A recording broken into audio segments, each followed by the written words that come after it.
people. I like watching the golf. I like the sunshine. It's a little cold today, but other than that, it's sunny. It's a great day. This actually cannot wait to see nice, it. Travis. Like, I could golf in this weather. Like, when I think golf, I think sweltering heat. Oh, no. I think I'm going to dehydrate before, like, I get to the turn.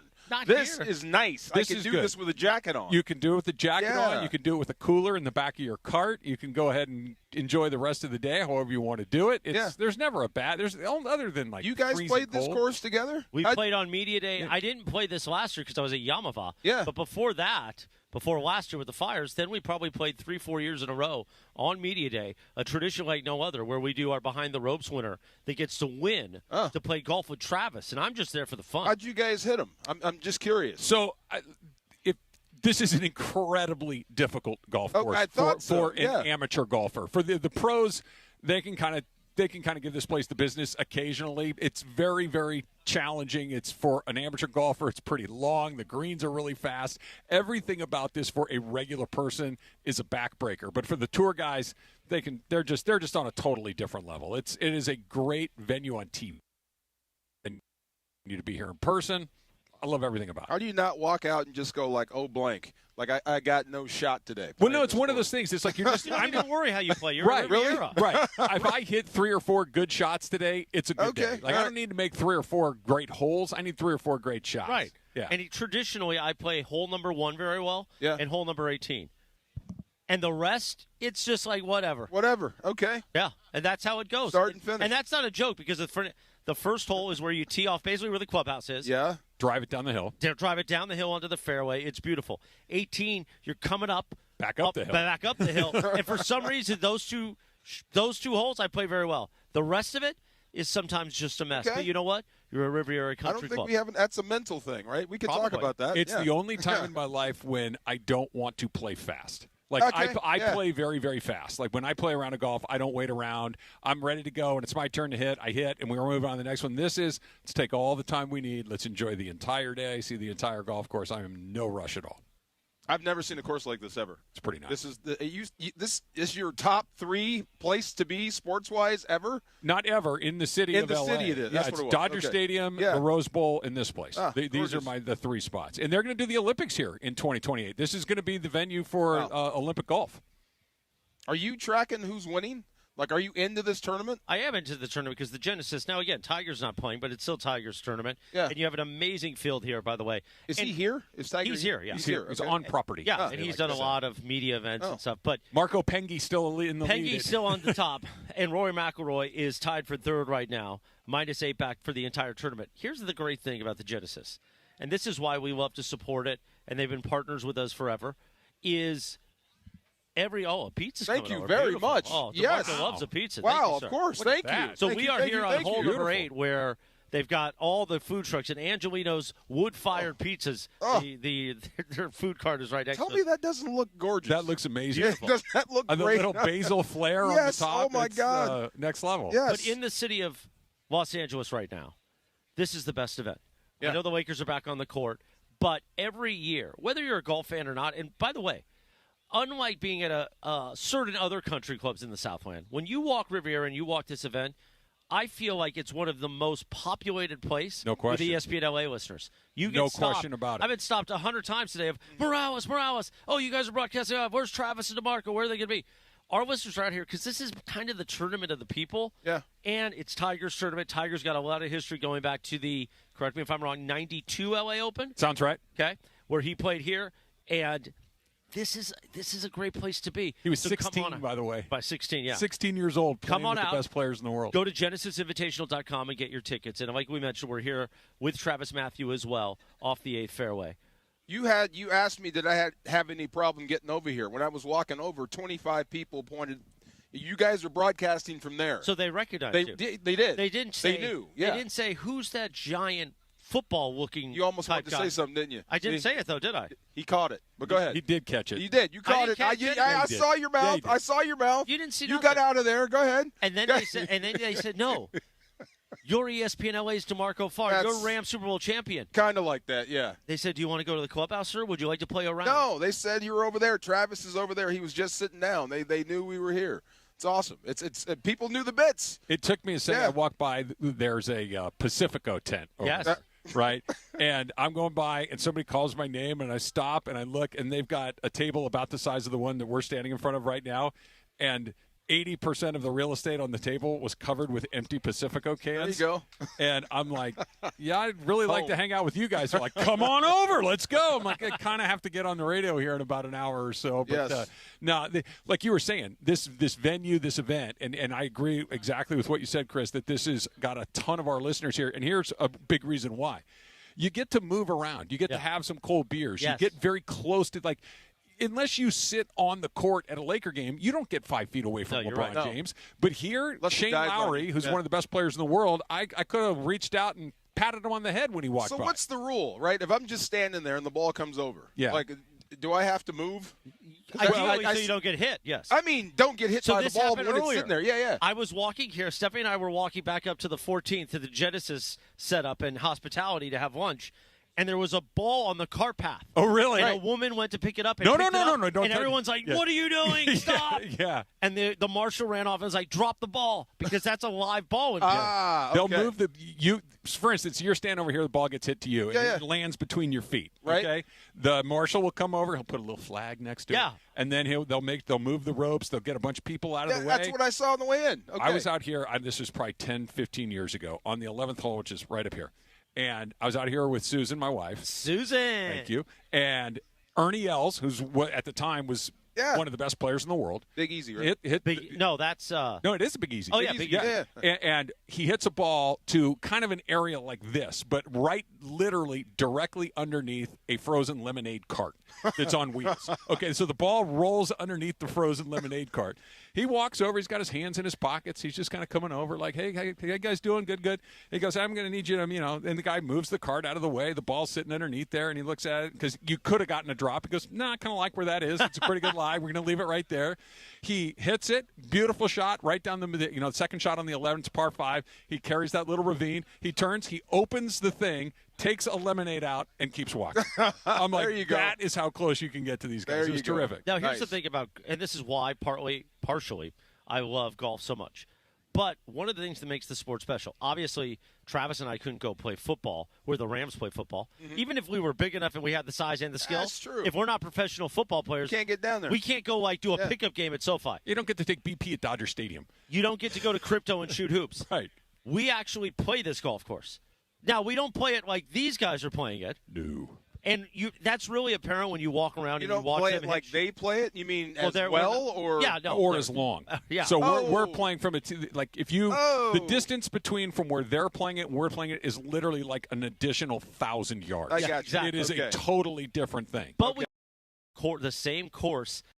Has walked That's several what I times. meant. It's got to be cool walking out like, wow, this is where the pros play. Absolutely. Oh, God, my game is going to suck out here. They've had majors here. Like I mentioned, they're going to have the Olympics here. The U.S. Open is coming back, I think, in another 3 or 4 years. I think 30 is what it is. Yeah, it's By the way, I did some damage. Event. I did some damage in the merch store yesterday. I will say this about you. You are as enthusiastic of a merch buyer as anybody I've ever seen. So my text from Tommy Land, usually there's a morning text from Tommy every morning about the agenda for the day or questions. And he just said, how much yesterday? And I replied with the answer, and I said, but one item for Stephanie. Yeah. He goes, wow, you haven't even begun. Well, you've got your hoodie on right now. This hoodie from Travis Mathew, the Genesis Invitational. Nice. And then, of course, our ESPN LA vest. I can't see the hat. This is a Travis Mathew hat I got at our Veterans Day tournament, but look at this. Look at this Riv hat I bought today, the black-on-black Riv hat. Oh, that's good. You like that? I do like that. And I've got another. I'm going to switch headwear. And I would tell you if I didn't. I kind of wanted to not. Look at this when great. When the voice goes down, that means you look like at this great Amor Salsita beanie that Jerry handed me today. Jerry from Amor Salsita is one of our great partners here. She's here today. I'm going to put this on later on because as it gets chilly, that wind picks up. And it's bone chilling. You're making me nervous. Oh, no, you're going to be cold. Yeah, it's cold. And DeMarco, how cold we can get close to warm each other up. We don't see. No, I'm good. I just coffee would be great. There you go. We're just guys hanging out, man, at a golf course. You want to switch? Did you not go through the media center when we got here? Yeah, I did. Did you not see the coffee set up in the back? I did see that. But I mean, can we get it down here? If it's going to be cold? I don't know. That's kind of far from. How cold is it going to get tonight? It's going to get cold. Like it's the wind. Okay, all right. So around 4 o'clock, we were here yesterday at 4 o'clock. It's freezing. That's why I have a scarf in my backpack, and I'm not joking. Okay, all right. Were you not prepared for it? I may have to rethink that body heat stuff. You live in this area. Right, we may have to huddle up. Oh, you know who's back on the court tonight? Everybody. Exactly right. Yes. Well. Who? Laura, you want to tell him? LeBron James is questionable. What? Oh. Come on. With what? Age? Wow. DMP old. Wow. That's what Tim Duncan said. Let's get into that next. Okay. It is the DeMarco and Travis Afternoon Show. An hour earlier, we are live from Riviera Country Club, getting ready for the Genesis Invitational. Round 2 is going on, and we're just getting started. We'll be back in 3 minutes right here on ESPN LA. And get ready for LAFC's home opener Saturday, February 21st. Tomorrow, tune in at 5:30 p.m. for Countdown to Kickoff presented by BMO, the official bank of LAFC. Mario Ruiz sets the stage and builds the buzz leading into pregame coverage at 6. And LAFC versus Inter Miami kickoff at 6:30 p.m. Only with ESPN LA. And you know we are LA's mega sports station. You spend every day with us on 7:10 a.m., the all-new ESPN LA app, and on YouTube at ESPN Los Angeles. But quite often you see us on the streets. The ESPN LA street team rolling up across the Southland and pulling up at the hottest events. Baby, let's cruise. You know who takes care of our rides? Our friends at George Chevrolet. The GM, John Good, his fantastic team. Find out more at GeorgeChevy.com. Chevrolet, together let's drive. Our ESPN LA street team, driven by our friends at George Chevrolet. George Chevy, off the 91 freeway in the city of Bellflower. Thanks to George Chevy for making our ESPN LA street team absolutely beautiful, man.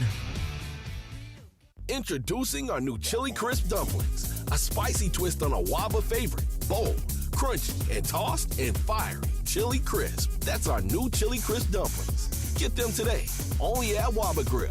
It's for you.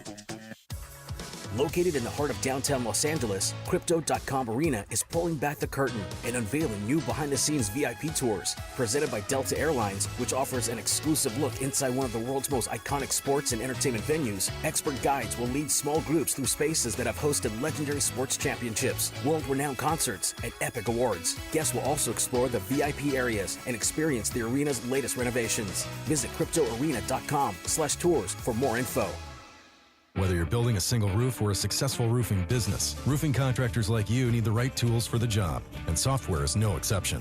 Service Titan is on a mission to be the most powerful software platform for the trades, with purpose-built technology proven to maximize revenue, streamline operations, and deliver 5-star customer experiences. We are taking roofing companies like yours to the next level and beyond. Service Titan. We are built for this. See what we can do for roofers at servicetitan.com. I'm Boomer Esiason. My mom died from cancer. She was only 37 years old. She didn't have life insurance, and that was devastating for my family. That's why having life insurance is so important to me. Ethos makes it fast and easy. Get a quote in seconds, apply in minutes, and get same-day coverage. You can get up to $3 million in coverage with no medical exam. Get your free quote at ethos.com/play. That's ethos.com/play. Paid spokesperson. Time spent on application may vary. Online health questions required.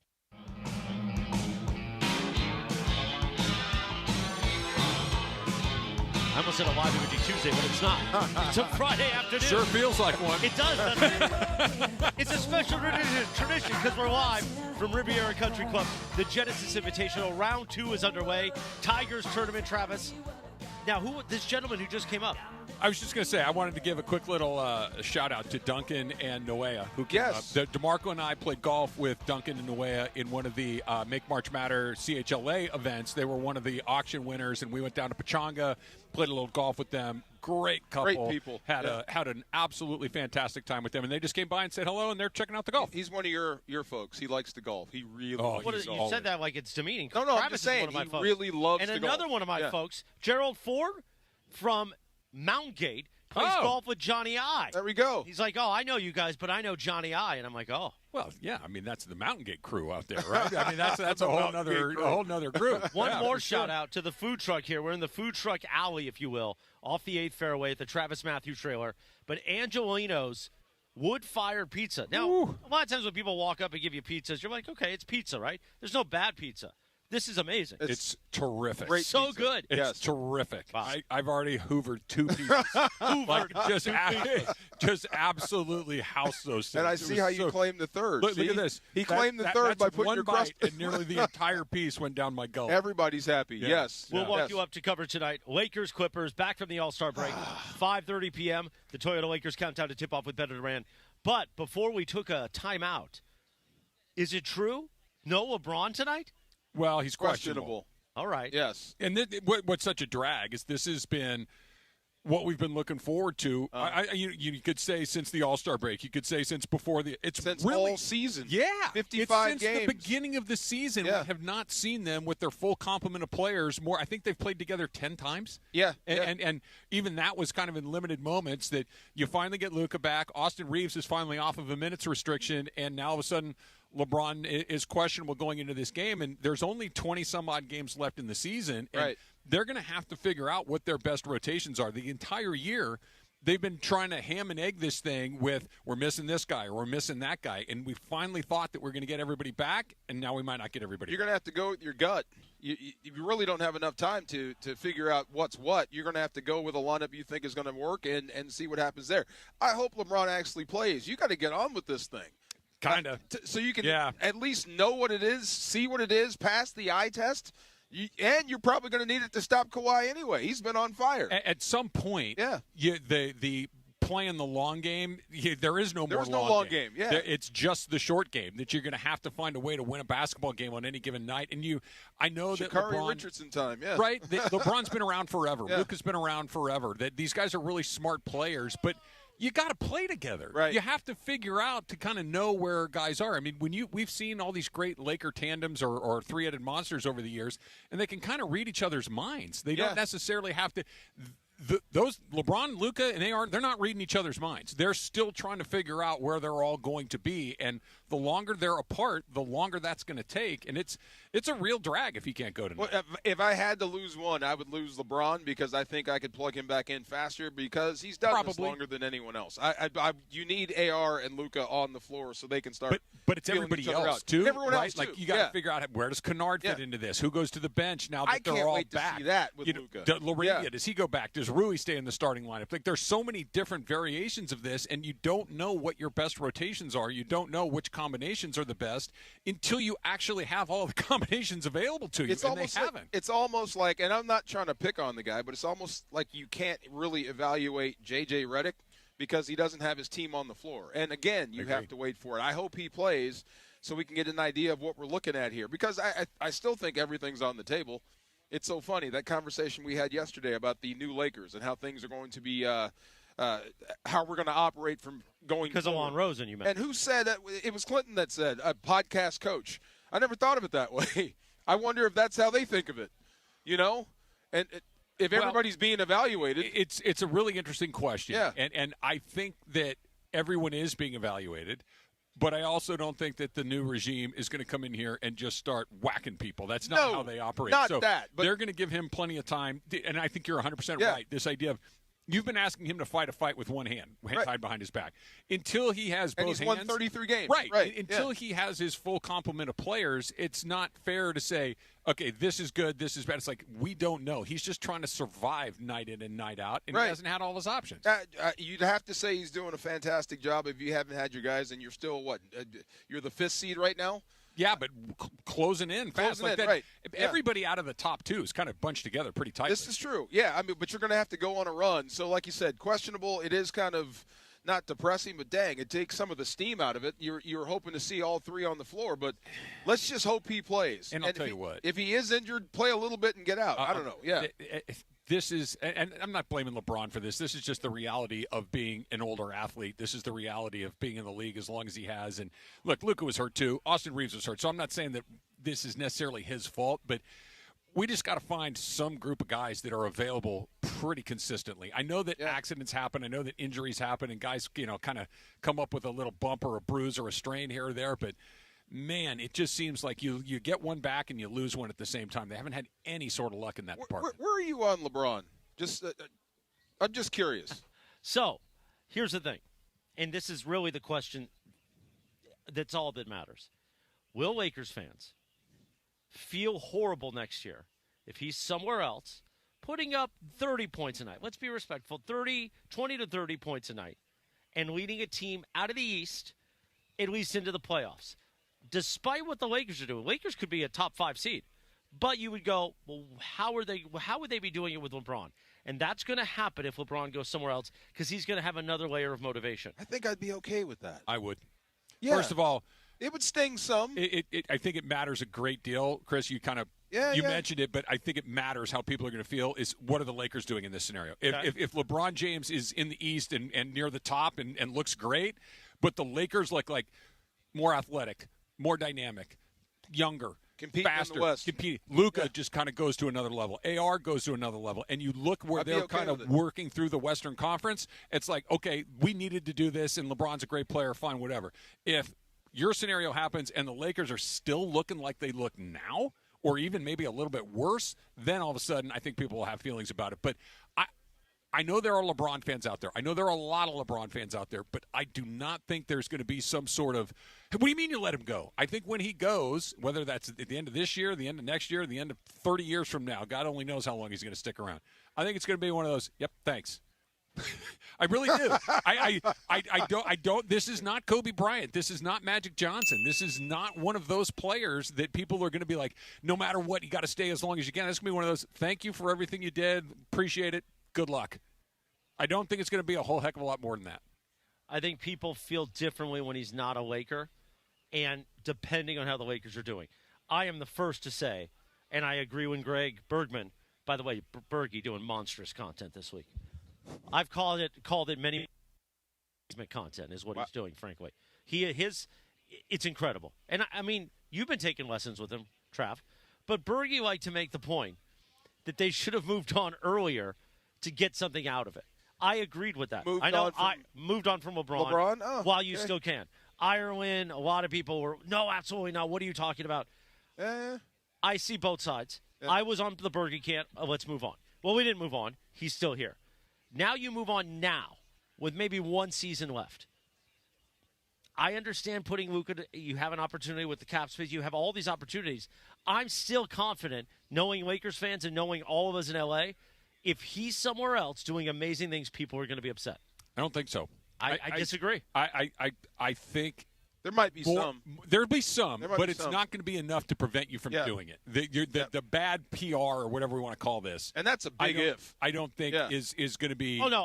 I don't think it's a big if. That's a big if. I think he will be motivated. And all of LeBron's history would show you that when he's motivated and he can put it to his body. Now, if he gets injured, then it's a problem. And then we'll all say, just like when Anthony Davis got injured in Dallas, it was for the best. More than anything else, they need a refresh. Yeah. They need to start over. I got a bad thought. And I do. The new ownership and the new megastar allows them to do that. To basically say you can strip this thing down to the studs. You're still the Lakers. You can still embrace all of your history, but all of this, this is how we used to do it, and this is the tradition of the Lakers, that they need to start thinking like a modern team. They need a breath of fresh air. And all this conversation that we've been having for the last 8 minutes needs to go away forever. Right. Needs to go away. The next time we need to have this conversation is when Luka is old. That this constant LeBron, enough.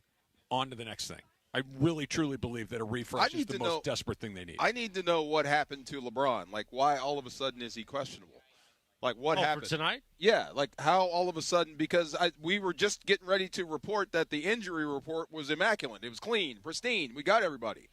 At the 11th hour, he's questionable. That he's 40-whatever years old. He's 23 years into the league, and sometimes you wake up and stuff hurts. You know what? And I think that's a good built-in excuse, I guess. Yeah. It's like me and CTE. If I forget something, I can always blame it on concussions, right? Ooh, but I never thought of that. It's just a weird thought, right? If everything we have said about LeBron is right, like the Lakers are willing to just say goodbye, LeBron, are you really willing to help a team that's trying to phase you out?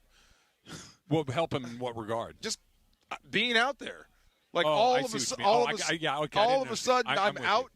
You know, when everybody's getting ready to come back. That's just wild to me. But again, what's operating principle number one with LeBron James? What's best for him? What's best for me? What's best for him is to go out there and play really well. Or stay out and get healthy. Maybe. For my next, headquarters is reporting left knee soreness. Okay. Oh, okay. How do you get a sore left knee when you've had a week off? It practiced He yesterday. played. Yeah, he played in the All-Star game. Well, that was still. I mean, that he was went Sunday. golfing. Oh, he went golfing. He went golfing. I did see that on Instagram. Yeah. Well, listen. Or TikTok, I think. Out here? No. No, he wasn't out here.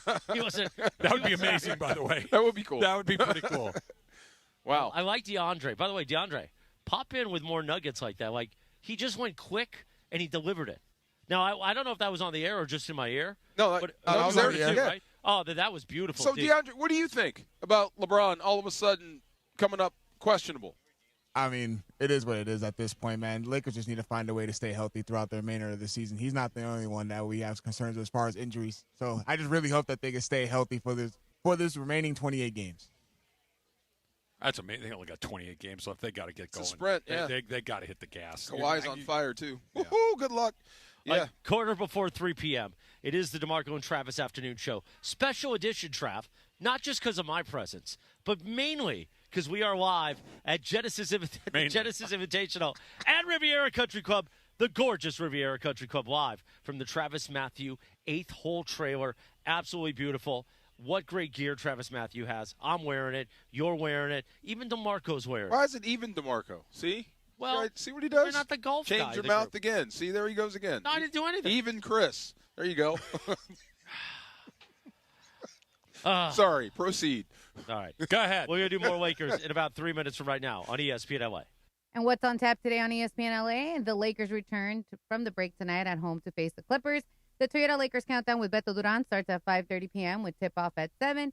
Hear it on your afternoon drive on 7:10 a.m. or crystal clear digital audio on the ESPN LA app. Brought to you by Michelob Ultra, a superior taste worth playing for.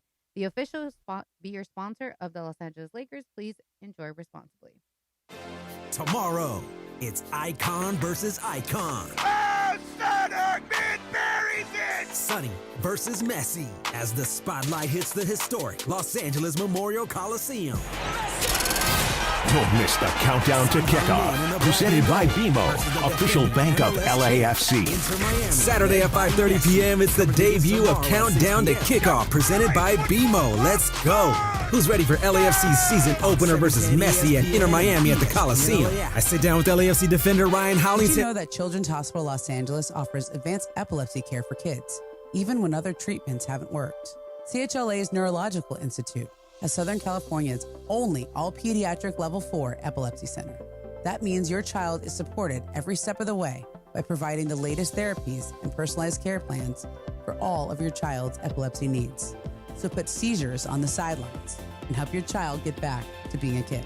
To learn more, visit chla.org. For a century, the Genesis Invitational has stood as one of golf's greatest stages, where the game's legends make their mark and history is written. It's official. The round that will long be remembered. Oh, yes! Ludwig Oberg. February 19th through 22nd, celebrate 100 years of championship golf. Experience the drama, the tradition, and the moments that define the Genesis Invitational. Get your tickets now at genesisinvitational.com. Empower. Pete's back on the links with all new golf clubs and hopefully less swearing. Dang, sliced it. He worked with Empower to help him get good at money so he can be a little bad. Heads up! Oof. Talent sold separately. Guy said these were slice proof. At least he has money for lessons. Invest well, live a little. Start today at empower.com. Get in the zone, AutoZone. Welcome to A to Z Savings, our biggest sale of the year. Happy to be here. Can I get some rotors? Would you like brake pads with that? How much are the brake pads? Free with Duralast rotors. Free. Really? Really? Free. I also need some oil. Would you like an oil filter with that? Yeah. How much is that? Free with the oil. Free. Really? Really. Free. It's part of A to Z Savings with hundreds of deals. From A to free. Get in the zone, AutoZone. Ends March 9th. Restrictions apply. The future.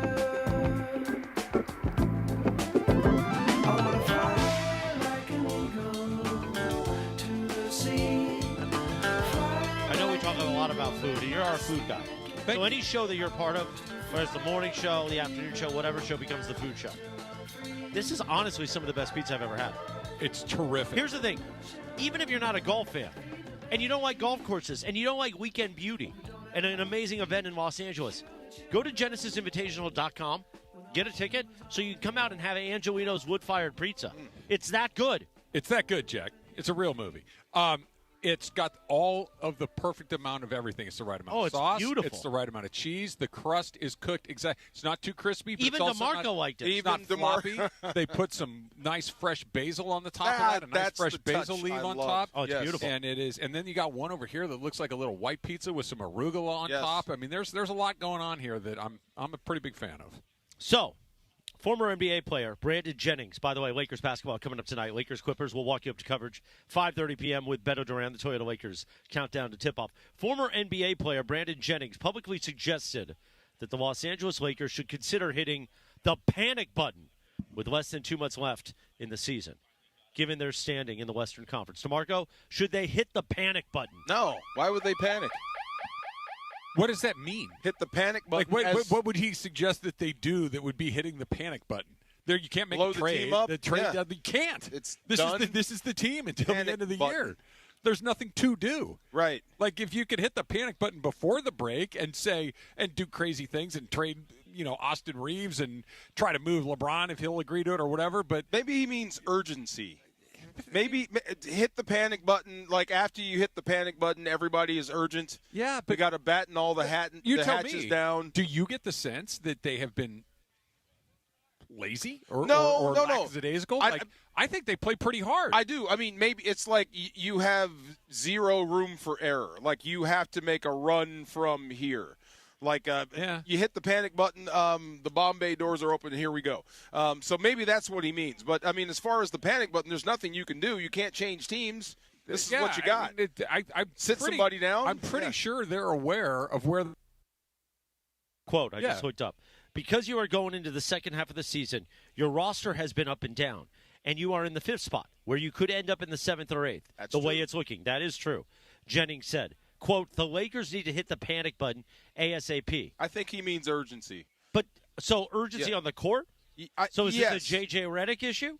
Nah, well, it's a team issue. It's a health issue. Like DeAndre said, they got to find a way to stay healthy and start winning some games. First, get healthy. Get your best team on the floor, whatever your five is going to be, and your rotations. And then go about winning games. It's all one and the same. But I think instead of panic, he should have said a sense of urgency. That actually makes more sense. Yeah, but again, that feels to me like something that gets said because it's something that you say. Like what? By the way, he said this on Gilbert Arenas' podcast, Gil's Arena. What would you like them to do? Like this? Oh, I got to turn them.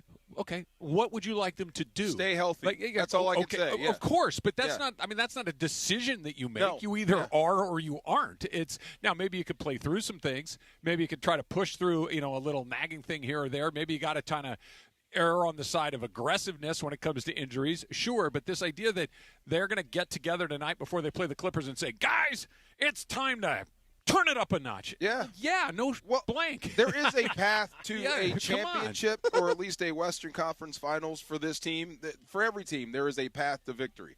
It's going to take a lot. There is no room for error for this squad. But does somebody have to say that? No, but I do know one thing that you're going to have to do no matter what is you're all going to have to stay on the floor, which means you're going to have to bite down a little bit. So maybe that's what he means. Okay. Yeah. Okay. Yeah. We're all going to have to do this if we want to come together and win. Like hit the panic button. My understanding of that phrase means you start doing stuff that you would never do under normal circumstances because, all hell's breaking loose, right? Right. There's other than maybe I like the bite down thing. Other than that, I mean, they play hard. Yeah. Maybe you could muscle through some injuries. But if you don't figure it out, even if you do, there's no guarantee, right? You could slide down to the 7. Sure. You could slide down to the play-in in a heartbeat. Just it is what it is. I mean, I think that's what he means. But here's the crazy thing, right? So they're in the 5 right now, right? And they're only 2 games out of the 7. They're also only 1 game out of the 3. This is true. Like everybody's bunched together. This sense that the Lakers need to do it. No, everybody's together. The whole other than Oklahoma City's clear of the pack. San Antonio is nearly 5 games clear of the 3rd spot. So those 2 teams have kind of separated. Other than them, everybody from 3 Houston all the way down to let's call it 8 Golden State. they're all bunched together within less than a handful of games. Does everybody need to hit the panic button? No, not the panic button, but you do need to find, I guess, some cohesion with your rotations. Like you said, to give J.J. Redick a chance to actually coach his squad and implement his plans that could somehow beat these teams that we're so worried about. So, but the one thing that you have to have is at least those three guys on the floor at the same time for more than 11 games. Hopefully. Well, that hasn't happened very much. Yeah. Hopefully. It may not happen tonight. It's got to happen. How many you got left? You got 22, Listen, 28 sometimes left? when you were playing football, you had left knee soreness. Yeah.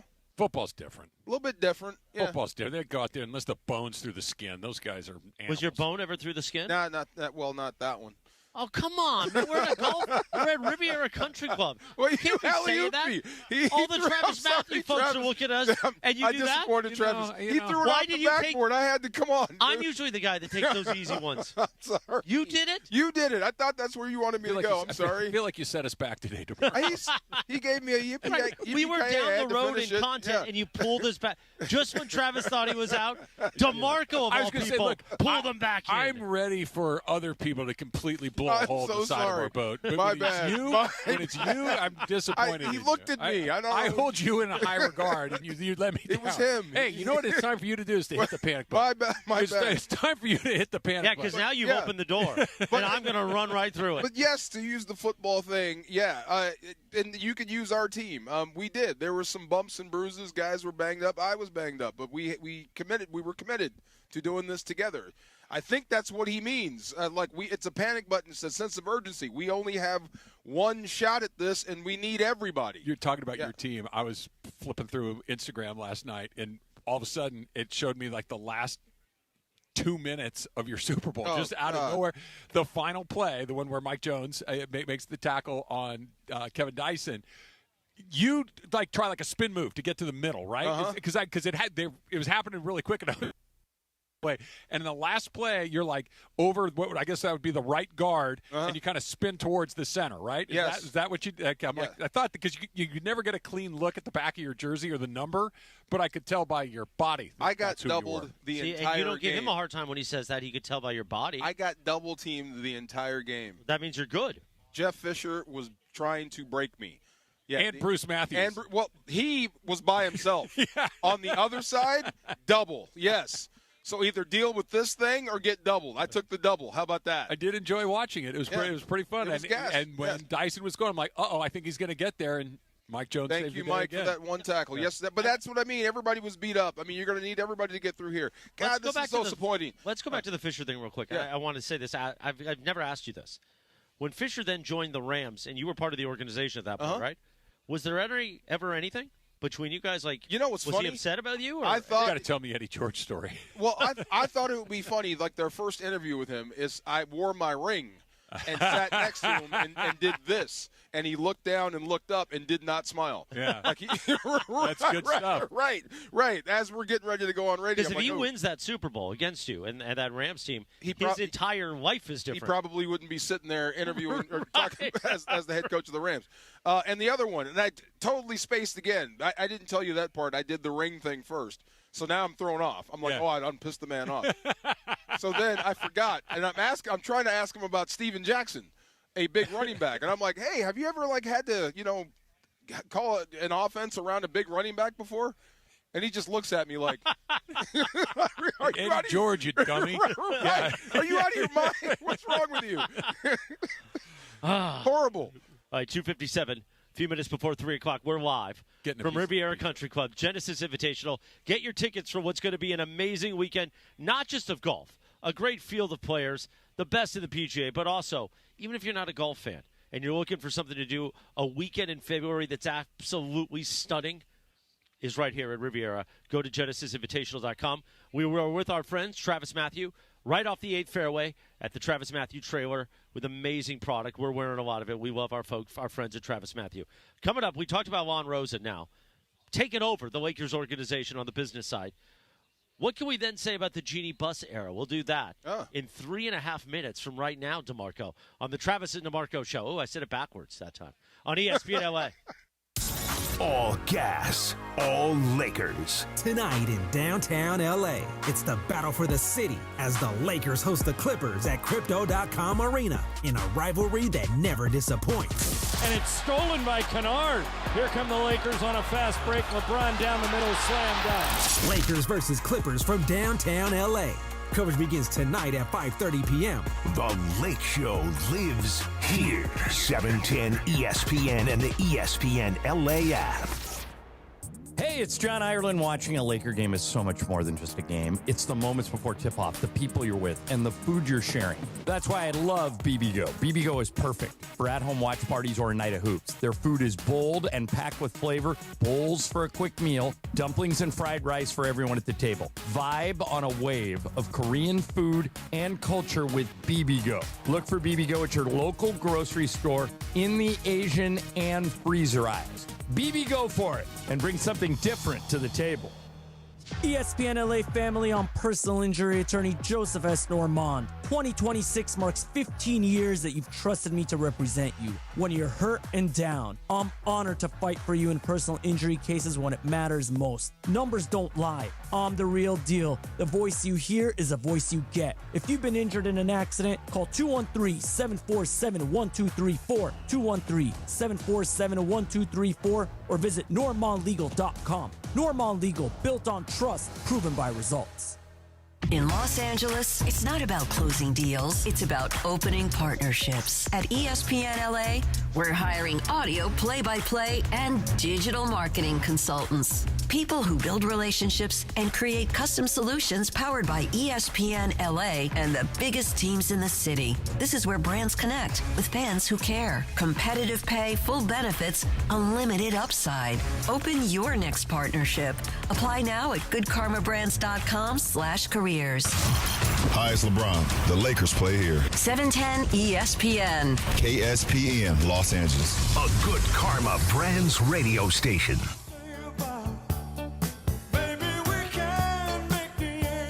Yacht Rock on a Friday afternoon. How can life be better? Yacht Rock on a Friday afternoon.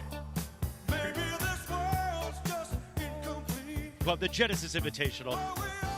Oh, beautiful. Beautiful. Look at DeMarco sit down in his Travis Mathew gear.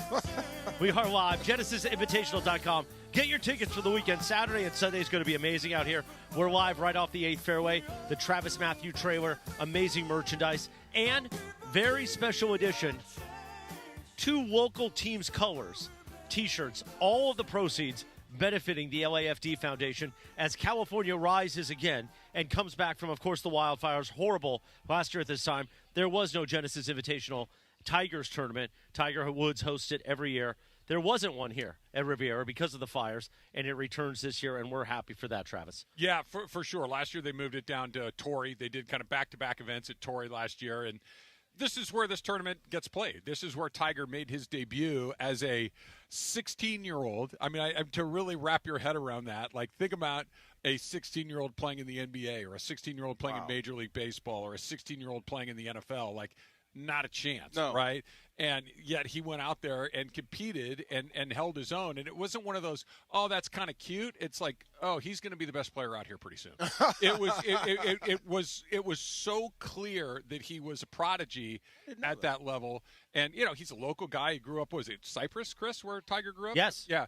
And it just, this has been kind of this is the first tournament that allowed him in as a kid to kind of do his thing. So I know he's got a very warm spot in his heart. Oddly enough, this is the golf course in the tournament that he's played in the most times and never won. Really? That's amazing. Wow. Yeah. That's an amazing stat. He's never won this tournament, and he's played in it probably north of 20 times. And that just tells you how difficult this course can be. That Tiger Woods, especially at his prime, couldn't win here. Couldn't win here. Yeah. Wait, you said this is the one that let him play? There were tournaments that said no? He was 16-year-old. He was 16, so he wasn't a pro yet. Oh, they gave him like a sponsor's invite. Yeah. The sponsors have a handful of invites. Usually it's for older pros that are still pretty popular with players that haven't qualified on their own.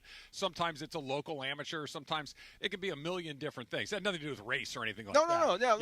It was hey, let's get in business with this kid now while we can, and I think they made a pretty good call. All right, so Juan Rosen was announced yesterday as the Lakers' president of basketball operations. Juan, of course, is the president of Dodgers baseball operations. if you remember the Showtime docuseries that was on HBO, Juan was the young intern with Linda and Jeannie back in the day. So he's got history going back with the Lakers organization. Magic Johnson's agent for a long Magic time. Johnson's agent, very involved in Magic Enterprises for decades. Juan's now controlling the Lakers. And Tim Harris exits. Tim Harris, we have a lot of history with at this radio station. He helped negotiate all of our agreements over the years here at ESPN LA between the Lakers. Our newest extension, Tim helped negotiate that. We also, Juan Rosen is a P1 listener of ESPN LA, and a lot of our personalities have relationships with Juan, so we're looking forward to the future. I guess what this means is, and we talked about it all throughout the station yesterday, is this now officially begins the turning of the page from the Jeannie era to the Mark Walters era. Can I push back on that a little bit? Go ahead. I think it happened before that. I think Juan is a great example of it. Okay. It happened the day they didn't offer LeBron a new contract when his other one. Beautiful. When last season ended, that for really the last quarter century, it was a, LeBron, what can we do for you to make sure you're here for as long as possible? Right. And this time the Lakers put their hands in their pockets and went, yeah, your move.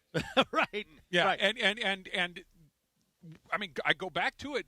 We were all kind of geared up coming in on that Monday to get ready to talk about LeBron James asking for a trade. Absolutely. To get ready for the announcement that he was going to go to a different team. So I agree with you that this is a significant piece of the transition, but that was the first time where you're like, oh, things are different. They are no longer calling the Bus family is no longer calling the shots, that the Walter Group, the Guggenheim Group, whatever you want to call it, they're the ones making it, because Jeannie and her crew would have been over backwards to make sure he got another. They would have drafted. They would have drafted his next son now, 100%. before he's even ready for the draft. Wow. That's the first time. They were like, Bryce, you want to play too? Yeah, right. It was you want to opt in? Go ahead. Right.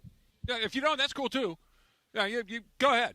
And it was and here we are a year, roughly a year later, right? And we're still in. Yeah, go ahead. What was go the ahead. point? Do what you want. Go like, ahead. We're good either way. What was the point you're going to make? So Travis pushed back that the page turned way before. So ultimately, is how will Lakers fans look back at the Jeannie Buss era? Meaning, after Dr. Buss passed away, and we knew it was Jeannie. Now, here's how I'll look back on it. Jeannie should have been in the Gotti family in the 80s for some of the work she's done to her own family members and to a lot of people along the way. And the latest, it seems like, with the some of the reports the last few months is maybe LeBron's right up on that list now. I respect it. She did what she had to do. Ultimately, LeBron came here, won a title. That was the whole point. George Sonato said this from day one. He had experience with the LeBron world and clutch from his time in Miami covering the Heat. He said, when you sign up for the LeBron business, you're signing up for a lot more than just LeBron playing basketball. We saw that play out. The flashpoint for them, and I've said this since the announcement of the team being sold, she sold the team to get out of the LeBron business because there was no, to Travis's point, they didn't know how to say no. She didn't know how to say no. Now, Kobe was supposed to be part of all of this. They brought in Rob Pelinka, Kobe's agent. Kobe was going to be the advisor. Kobe told her, you got to get your stuff together if you want LeBron James to be a Laker. Kobe tragically passed away. That wasn't part of the plan. So that started. And then when they brought Russell Westbrook in. Now, if you believe that Clutch and LeBron said, we want Russell Westbrook, Jeannie and Rob still had to say, well, that sounds like a fantastic idea. Yeah, they could have said no. They could have said no. Of course they could. Now, even if they thought it was a bad idea and they still did it because of LeBron, also a problem. Yes. So, Lakers fans can look back at the Jeannie era and go, Dr. Buss's daughter, we love Jeannie. It's been part of the organization. She won us a title.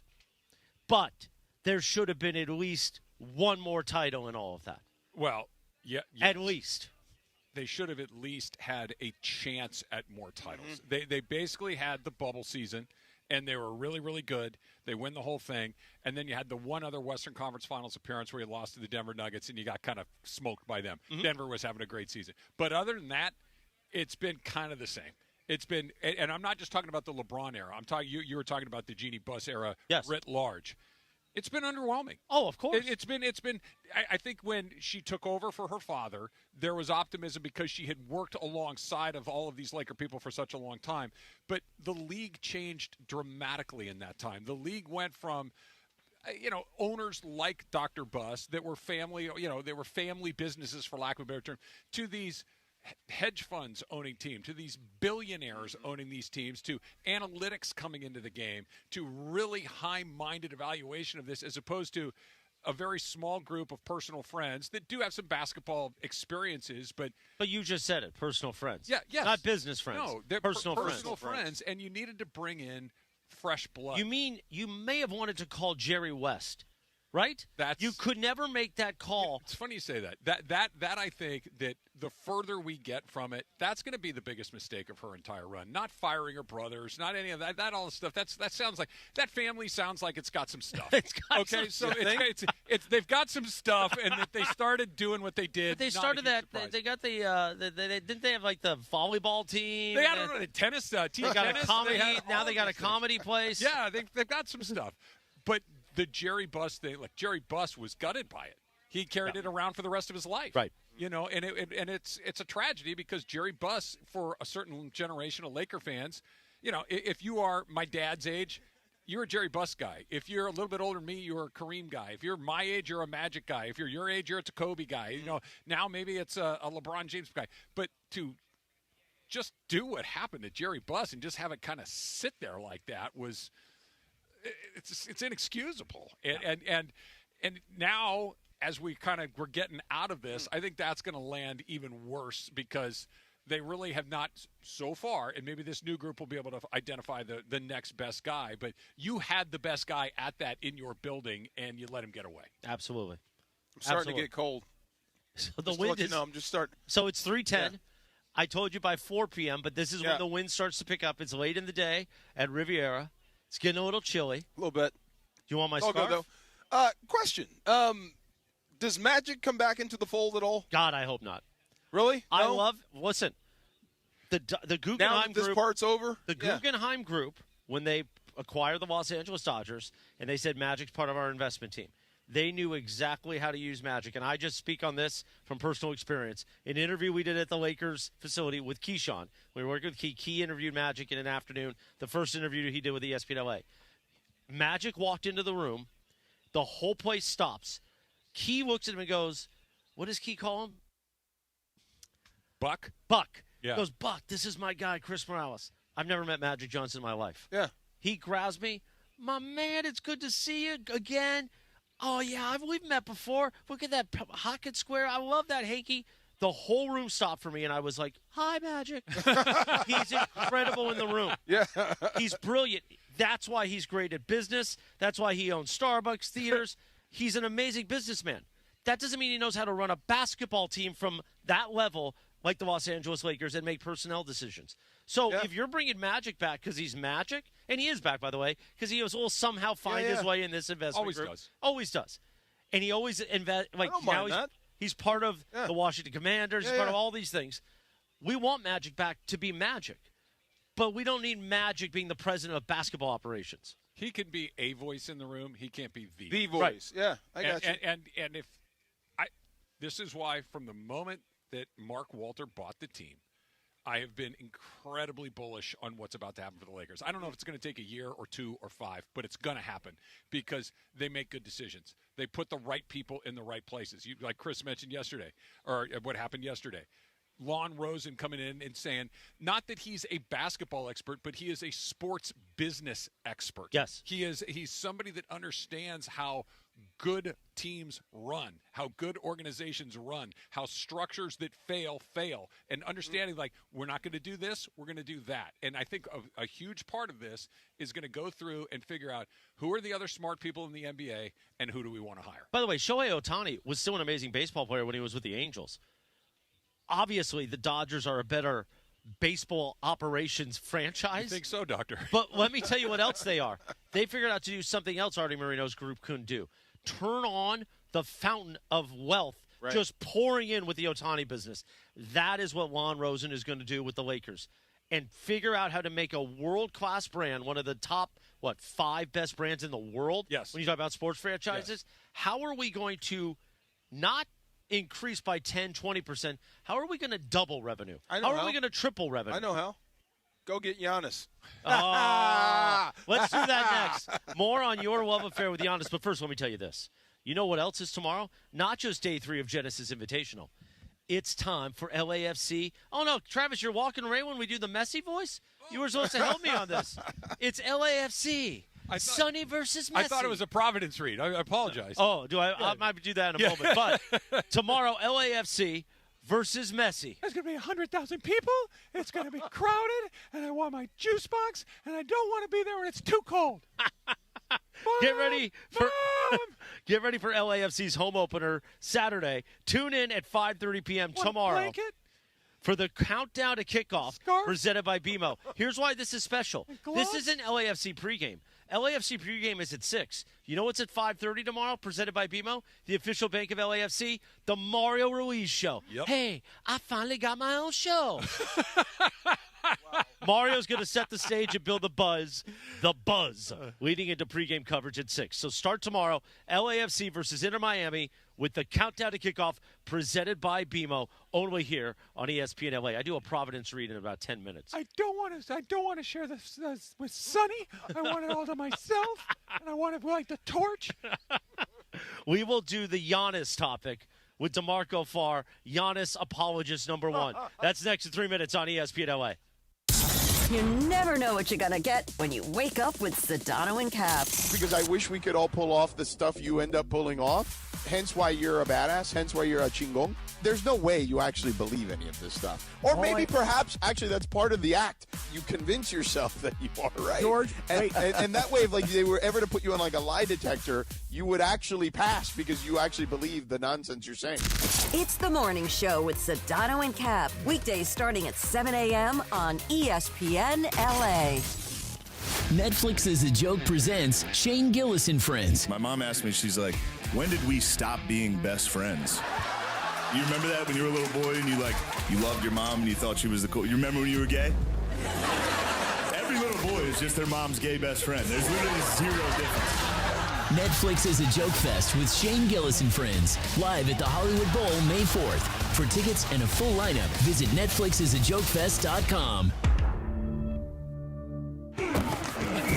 And straight to the championship with a brand new truck from Northridge & Wonders Toyota. Lease a brand new 2025 Tacoma for just $84 a month for 36 months plus tax, only from Northridge & Wonders Toyota. You got a trade-in? Your ride could be worth more than you think. So get in the game with Northridge & Wonders Toyota. They make it easy. 2025 Toyota Tacoma 2.4L Turbo, model 7162G, VIN number 3TYJDAHN 1ST037657. Lease excludes tax, title, license, registration fees, dealer options, and charges. $59.95 due at signing.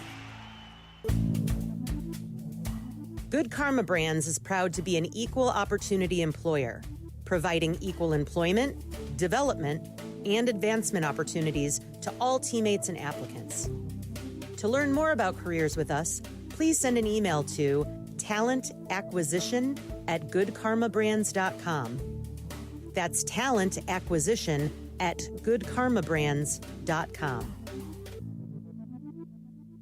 Do you have 3 ex-wives and your current trophy wife wants a life insurance policy 3 times the size of the policies you had to purchase for your previous mistakes? If so, you need to call Big Lou at Term Provider, 800-568-2790. Big Lou is intimately familiar with your problems, and if you're 50 or 60 years old and in reasonably good health, a $1 million policy should only cost about $100 to $200 per month. Big Lou may have a solution for your previous policies as well. You may even save enough money to lighten the load on your new $1 million policy. Remember, call Big Lou. He's like you, except he's only on number 2. Call Term Provider at 800-568-2790. That's 800-568-2790. For $1 million in term life insurance that you can live with, call Big Lou at 800-568-2790.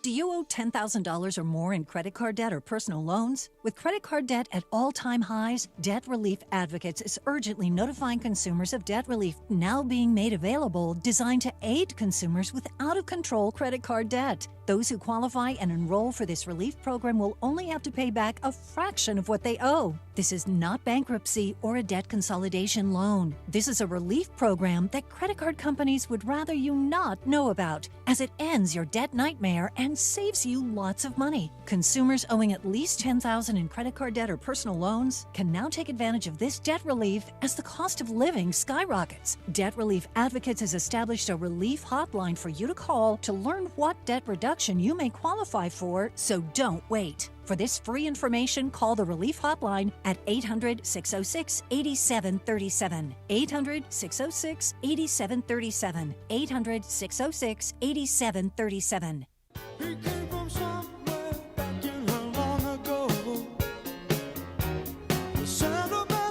Friday afternoon, more Michael McDonald. I love it. Perfect music when you are live from Riviera Country Club, the Genesis Invitational.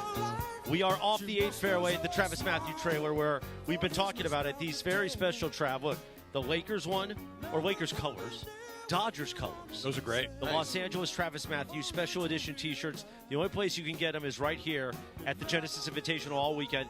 And you buy these, 100% of the proceeds go to the LAFD Foundation as California rises from the wildfires last year. Please don't tell me you know the company. Did you just look at the tag? No, I know Travis Mathew. I've got a ton of Travis Mathew stuff. And by the way, these aren't comps. I bought these. Yeah, no, I was looking at the size. So don't try to take it. Oh, I was going to take it. No. While I look a little different than I used to, I bought these. I'm not a medium. He folded it. Yes. I can't stop. If I pick up, I have to fold. Unfolded clothes bother me a great deal. Come over. You can fold my clothes. So why do you want Giannis so bad? Because he's really good. He's a really good basketball player. I like having really good basketball players on my side. Do you think there could be a chance to pair him with Luka? Okay. Yes. Do you think Who else is on the team? Yeah. Well, we'll figure that out later. But no, you've already done that. No, we'll figure that out later. Whoa. We'll get some good people. As a Lakers fan, have you not done so we have two really expensive guys, and then we have this? Well, we started that yesterday with LeBron. You got two really expensive dudes. The only problem with LeBron one of them aging is in old. Giannis. Right. Well, Giannis is not close to LeBron in age. That's what I'm saying. He's on the wrong side of 30. He is on the wrong, and he's getting hurt more often than. And he's a lot But you bigger still than have LeBron. some runway left with him and Luka. That would be a great pairing, if you ask me. It would be fun to watch. It's a great pairing, assuming you can also surround it with what you need, and I'm not quite sure you can. In this situation, I think I would rather have Luka, AR, and then have the flexibility to try to build another team out. I don't know that the Giannis thing, if they did it, I wouldn't be, this is the worst. Like, when they went and got Russell Westbrook, that very same afternoon on the radio, I said, this is a terrible idea. It doesn't make sense. I wouldn't say that about the Giannis stuff. Right. But I would go in a different direction. I do the AR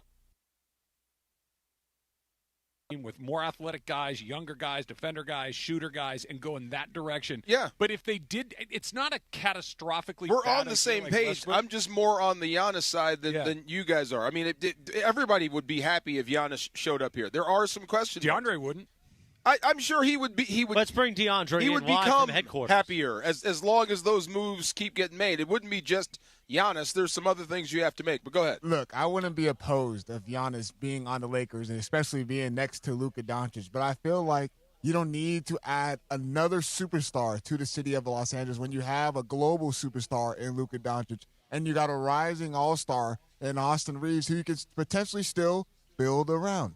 There's no need to try to acquire Giannis, and you're going to hold yourself hostage when it comes into the offseason, all right? Because then you're going to have to get rid of your future first-round picks. You're going to have to get rid of at least two of those because the Lakers are going to be able to trade away 3 of their first-round picks this offseason. So you're telling me the Bucks' asking price is going to be 2 first-round picks. And I understand the Lakers haven't hit on their picks, but you got to be able to try to get younger. You got to be able to get athletic, and you got to be able to find more than just another superstar. You got to be able to have certified role players. That's content, DeMarco. The man makes sense, and you could hear him each weekday at 11 a.m. on our YouTube channel, Lakers Talk Daily, with Young D. Now, you won't let him say Big D anymore. No. So he's Young D. We've hashed that out. I know. Here's the question I have. Who would be the mouthpiece for the Walters group? Like, we're going to go after said free agent. Who would be speaking for them? Well, right now it would be Rob. Okay. But we'll see how that shakes. We're assuming Rob Pelinka is taking his marching orders from the Walter group. Okay. Well, everything will have to be approved. But I do think that the Pelinka part of it is an incredibly important part. That if the Giannis move that you're advocating feels like something that would be a Hail Mary that I think Pelinka would try to throw. Right. But if he is out, I think whoever they're bringing in next would be less likely to try that because they know that they'd have some time to build this thing out from the ground up. Or would your opinion changed if Rob Pelinka said, this is what we're going to do, we're going to go get Giannis, which means they're on board with it, which means they think it's a smart idea. Would you change your opinion then? Maybe a little bit. Maybe if they signed off on, again, I would want to kind of know who else is in the room making the decision. You know what I mean? Like if they brought in this is part of the thing that we were talking about a second ago, that this idea, they need to increase the amount of smart people in the room. They need to increase the amount of people that can weigh in on this and not just have one person says we're going to do this or we're going to do that.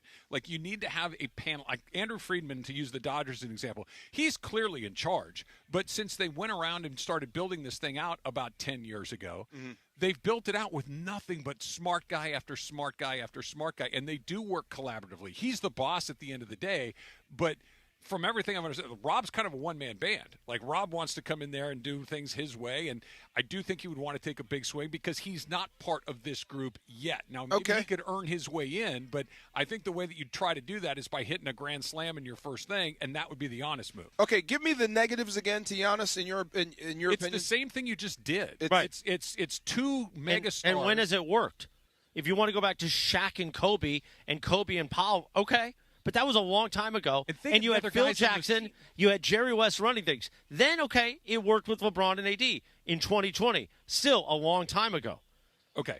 Yes to all of that, but think about who else was on the Powell and Kobe team. You had Derek Fisher. You had great players. Think about Shaq and Kobe. Yeah. You had Robert Horry. You had Rick Fox. You had a team. You had two great players, but you had a team. Are you not going to mention the greatness of Mark Madsen? Mark Madsen, sure. You go to the Anthony Davis LeBron. Rajon Rondo was on that team. Dwight Howard was on that team. Danny Green was on that team. Like you had a bunch of really good NBA players. It wasn't just two guys and a bunch of guys. There weren't a bunch of Jake LaRavias on that team. Yeah. And no disrespect, but I was wondering who was going to get the missile from you, and that was Jake LaRavia got it. But it wasn't. I mean, but they weren't playing real minutes. And Jake LaRavia plays a lot of minutes for the Lakers because he has to, and he's filling a role. But he's filling a role because they just are kind of boxed in. You got to give us, DeMarco, more than Giannis is good. You got to give me more than that. He's won one championship. Mm-hmm. Okay, that's great. But how does that make him going to be able to play amazing as he gets older? And Luka. Okay, and then again, how it's playing out in Milwaukee? How is it going to be a slam dunk? Do you feel, because I think you're one of these Lakers fans. I don't think anything's a slam dunk. We got Giannis, we got Luka, we're winning the championship. I think it'd be more immediate. I think you can get right into it. It kind of sounded like his messy. A little bit there, kind of there. I think you can get, it's more immediate if you get Giannis. You can competing right away. And I'm not why are we so against the two-star mode? Like, because it's really tough to build a team you don't want to bring two stars together. I mean, it still works, even though I guess you guys said it hasn't worked for a championship. When you bring teams in like that, it's really tough to build a team. But usually you bring in guys like this if Giannis becomes available and you've got a star. I'm just kind of going backwards here. Like the Celtics won it last year and they had two stars. They had Jaylen Brown and they had Jason Tatum. They both drafted him. Yeah, they drafted him. And by the way, you have Derek White. You have all these other very good players along the way. You go back the year before, or I'm sure OKC won it last year. We know that is the ultimate example of a team, right? They've got like 11 guys that play real minutes. Go back before that, it's Denver. Jokic is amazing. Jamal Murray's really good, but Aaron Gordon was really good. KCP was really good. You got to go down like they have. By the way, when Luka made it to the finals and you had Kyrie and Luka in Dallas, they drafted Luka. So without Giannis, you're going to bring in lots of other things. You're going to get younger. You're going to find shooters. You're going to find defenders. And again, it's not a this or that, and it has to work. It is this, or we have multiple other avenues to get to where we want to go. We're not locked into a mega $60 But you're not bringing in scrubs, right? No, that you're bringing in scrubs if you do bring in Giannis, because that's all you have left to do. The other way you can bring in talented NBA depth. Just because you got Giannis and Luka, you're still passing to Jake LaRavia. See what he did there? He keeps doing that. Yeah, I circled Leave it all the guy around. alone.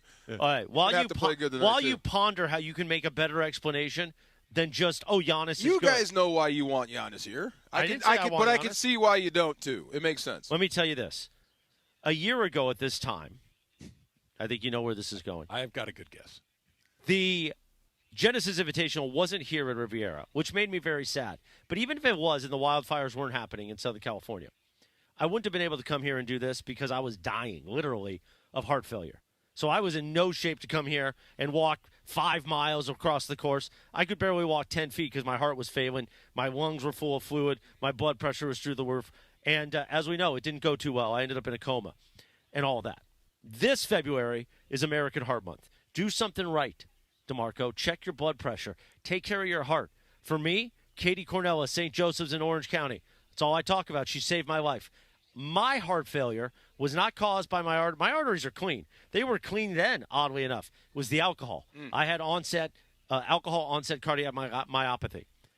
But for many people, you might have your arteries a little clogged. You may not know what's ticking in that heart. Do something right for yourself. Go to providence.org/SoCalHeart. Take care of your heart. Get that checkup because you don't want to go through what I went through. Okay? This is American Heart Month. Celebrate yourself. Go to providence.org/SoCalHeart. You want to do another segment of Giannis is good?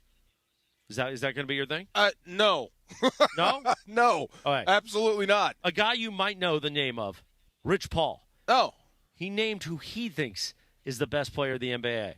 We'll do that in 3 minutes from right now. The DeMarco and Travis Afternoon Show, live from Riviera, the Genesis Invitational on ESPN LA. Don't miss the countdown to kickoff. Presented by BMO, official bank of LAFC. Tomorrow at 5:30 p.m., it's the debut of Countdown to Kickoff, presented by BMO. Let's go. Who's ready for LAFC's season opener versus Messi and Inter Miami at the Coliseum? I sit down with LAFC defender Ryan Hollingshead. Plus, Angel City FC is right around the corner. It all starts tomorrow at 5:30 p.m., leading you straight into LAFC pregame. BMO presents Countdown to Kickoff, hosted by Mario Ruiz on ESPN LA. Hey guys, it's Sedano. New year, new floors, and absolutely no wasted time. Hernandez Wholesale Flooring makes upgrading your home a winning move right out of the gate with millions of in-stock flooring options at unbeatable wholesale pricing. You can stop waiting and start installing hardwood, carpet, and waterproof flooring. They truly have it all. Family owned for 3 generations, Hernandez keeps it simple and affordable. Start the new year strong. Visit HernandezWholesaleFlooring.net or the showroom near Commerce Casino. In Los Angeles, business is personal. It's built on trust, shared goals, and showing up where fans live and listen. At ESPN LA, we don't just close business, we open partnerships. We're hiring audio, play-by-play, and digital marketing consultants, local experts who know how to connect brands through ESPN LA's talent, digital platforms, events, and the power of Lakers, USC, Rams, Kings, Angels, and LAFC play-by-play.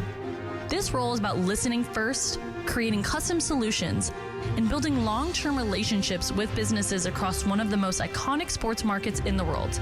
If you are driven, collaborative, and ready to represent the best brands in sports, this is your opportunity. Competitive pay, full benefits, real growth. Open your next partnership with ESPN LA. Apply today at goodkarmabrands.com/careers. goodkarmabrands.com/careers. Hey, sports fans, if you haven't hit up Lazy Dog Restaurant yet, you're missing out. I'm talking made-from-scratch meals, ice-cold beers, handcrafted drinks, and their new Cowboy Ribeye Burger is perfect fuel for game day. Happy hour and late-night deals start at just $3. Staying in? Order online and get free delivery on orders over $25. And hey, use code ESPNLA for 10% off your online order. Locations all across Southern California and beyond. Visit LazyDogRestaurants.com to find a location near you. Access to education changes lives. That's why National University provides flexible online and hybrid programs from associate to doctorate degrees. Since 1971, NU was built to serve non-traditional working and military learners nationwide. NU understands the demands of work, family, and service. Each year, more than 130,000 learners trust National University to move forward. Visit nu.edu to learn more. With Progressive Customer Service, there are lots of ways to connect with us, so you never have to miss a second of your favorite sport. Because you'd much rather watch a ball go through a net 124 times in 48 minutes when you don't really have to pay attention until the last 2, and then somehow those 2 minutes will take an hour. You don't want to miss all that. Luckily, you can chat with Progressive on our app, online, or over the phone without missing a single one of those times the ball goes through the metal circle. Progressive Casualty Insurance Company, affiliates, and other insurers. Not available in all states or situations.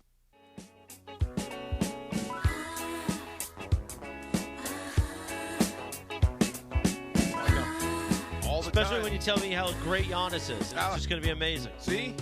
Yeah. Our guy. You stepped on the post, too, by the way. I'm sorry. I missed that. Yeah, I know. What was it? Gerald? Levert? No, the guy. That was right here. Gerald Ford. Gerald Ford. Yeah. Walks over and goes, "Don't let them sway you, DeMarco. We're right." Gerald Ford, yes. John Ireland's golf buddy over there at Mountain Gate. He said, you get Giannis, you get Luka, and trust Walters to bring in role players. That's fine. That sounds pretty good, doesn't it? It is the DeMarco and Travis Afternoon Show. We are live from the Genesis Invitational at Riviera Country Club, off the 8th fairway at the Travis Mathew trailer. Travis Mathew doing great stuff for the community, the LAFD Foundation, these great Los Angeles T-shirts, which you can always only get here over the weekend at the Genesis. And I bought 2 to support them. I didn't buy them in Travis's size, though. Next time. Maybe next time. Well, we asked this before. Just saying, you often get people little gifts and trinkets. I think you're doing fine without me getting you a trinket. I think you're doing all right. Trinkets from you. I think you can buy your own trinkets. Yeah, I'm sure we'll get back to your love for Giannis and why you think he's so good. But Rich Paul said a certain player is the best in the NBA, and we have sound. Let's hear the sound, guys. Should include being the best player in the league. I still think it's a community, but I think that community is led by Anthony Edwards. I think Anthony Edwards is the best player in our league today. Did you just say Anthony Edwards is the best player in the NBA? He's the best player in the NBA. Yes, he is. Okay. Who do you say is the best player in the NBA? Jokic.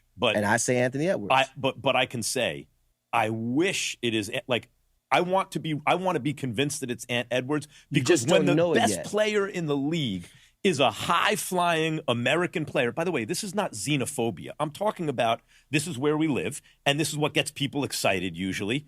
You know, a name that is easy to pronounce, a guy who jumps out the gym.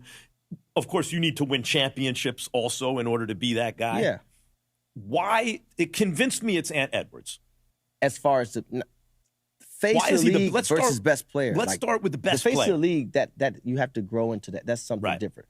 But best player, yes, he is the best player. Why? Tell me. Convince me. Because you can't watch a game on any given night against anybody and look at that game and say, oh, that person is better than Anthony Edwards. Even Jokic? No. Jokic is offensively. No.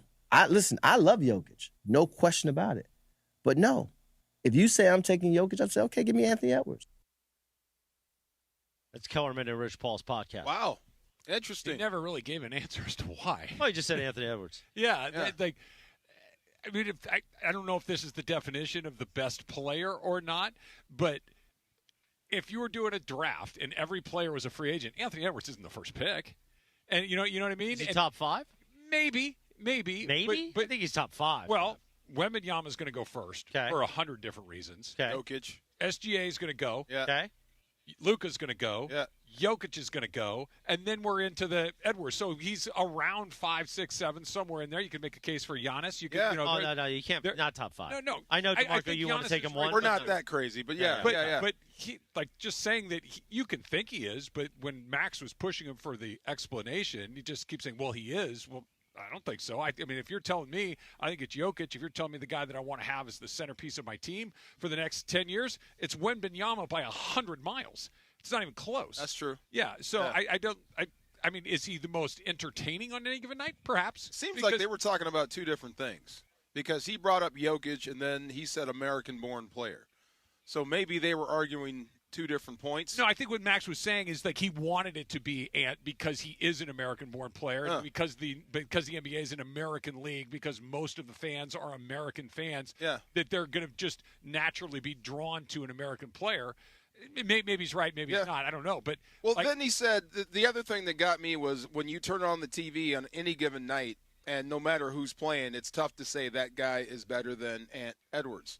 And you could say that here with Luka. Offensively, I'd take Luka, but for the entire game on both ends, I might take Edwards. I think he proved that last year. Yeah, he's a terrific player. Yeah. But he's not the obvious answer. No, I mean, like when you're talking about playing both ends of the court, and this is crazy to say because he's so new, it's probably Wembanyama. Yeah. Because he's going to go out there and block every shot that you throw at the rim, or at least change the shot. Yeah. He's going to go out there and get, he could get 30 in his sleep if he really decided that's what he wanted to do, and he's only going to get better. But he's as far as started. American basketball and driving it forward, he is in the vein of Jordan and Kobe and everything. He gives you the aerial. Is he an X factor like that too?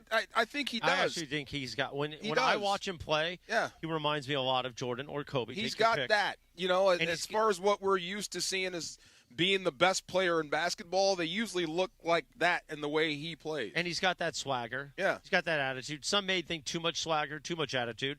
And obviously he needs to win a title and figure that part out. Yeah. That's the part in the playoffs he hasn't been Jordan or Kobe. But by the way, that's a strike against Luka too. Yeah, to put Luka in that best player in the league category, he's been to the finals once. They got smoked in there. Really good Celtics team, but Jason Tatum, is he in the conversation when he's healthy? I think probably. There's a handful of guys in there that have won championships. Jokic and Giannis and LeBron. And LeBron's not the best player in the league anymore, but Jason Tatum, Steph Curry, like those guys are.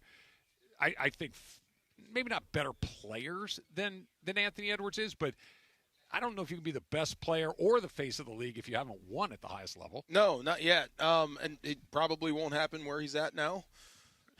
Unlikely. I think unlikely. Very unlikely. At some point he'll be on the move, and try to find it someplace else. But for as being the best player in the NBA, I am with Max. I would love it if it was Ant Edwards. He does have everything you need to be that guy, except the right team, and he's not going to be able to win a championship. By the way, this is a strange pivot since we're getting ready for Lakers tonight. Dodgers spring training tomorrow. Yeah. And the NFL season is behind us. But who's the best player in the NFL? Right now? Yeah. Oh, my God. Well, considering Sam Darnold just won a Super Bowl, Josh Allen didn't make it to a Super Bowl again. Patrick Mahomes wasn't in the playoffs either was far. Who's the best player in the NFL? Somebody was to ask you that. Just the best football player. The best player in the NFL. By default, I would say Myles Garrett. I was going to say the same thing. Yeah, it's easy. Really? Right? I would say Myles Garrett. He's unblockable. I was going to say the same thing. Yes. Yeah. Yeah. Myles Garrett. Oh, yeah. Okay. Yeah. I was wondering how you would answer Your that. whole game plan is to make sure he doesn't hurt your quarterback. That's your whole night. It doesn't matter that he's on a worthless team. No. It does not matter. You don't have anything to block him. Yeah. You literally couldn't ask for more. Like, whatever he's doing, it is the absolute 10 out of 10 level of what his job is. Now, why didn't you say Mathew Stafford? He was the MVP. He was on the list. He was next. Did you say that? Would you now, if this question happens and the Rams won the Super Bowl, and the Rams won the Super Bowl, would you have said Mathew Stafford? He's the best quarterback in the league. By the way, you like this, Travis? We're shaving off. We're he's shaving the best quarterback multiple in the league. layers here. I know what you're doing. Listen. You didn't expect this. This wasn't on the rundown. What's he trying to I do? pulled this right out of my hat. What's he trying to do? I brought in an NFL topic out of nowhere based off an NBA. We are shaving layers. I was going to say, did you see? Yeah, Nate Shieldhouse is now the Rams offensive coordinator. I don't There's a bump. throw any cold water on that, but get me my bucket. Sean McVay's the offensive coordinator of the Rams. One would think. Yeah, and because you look at what's happened, right? The last don't devalue the position now. I'm not. But the last 5 guys that have had that job are all NFL head coaches. Right? Kevin O'Connell is a head coach.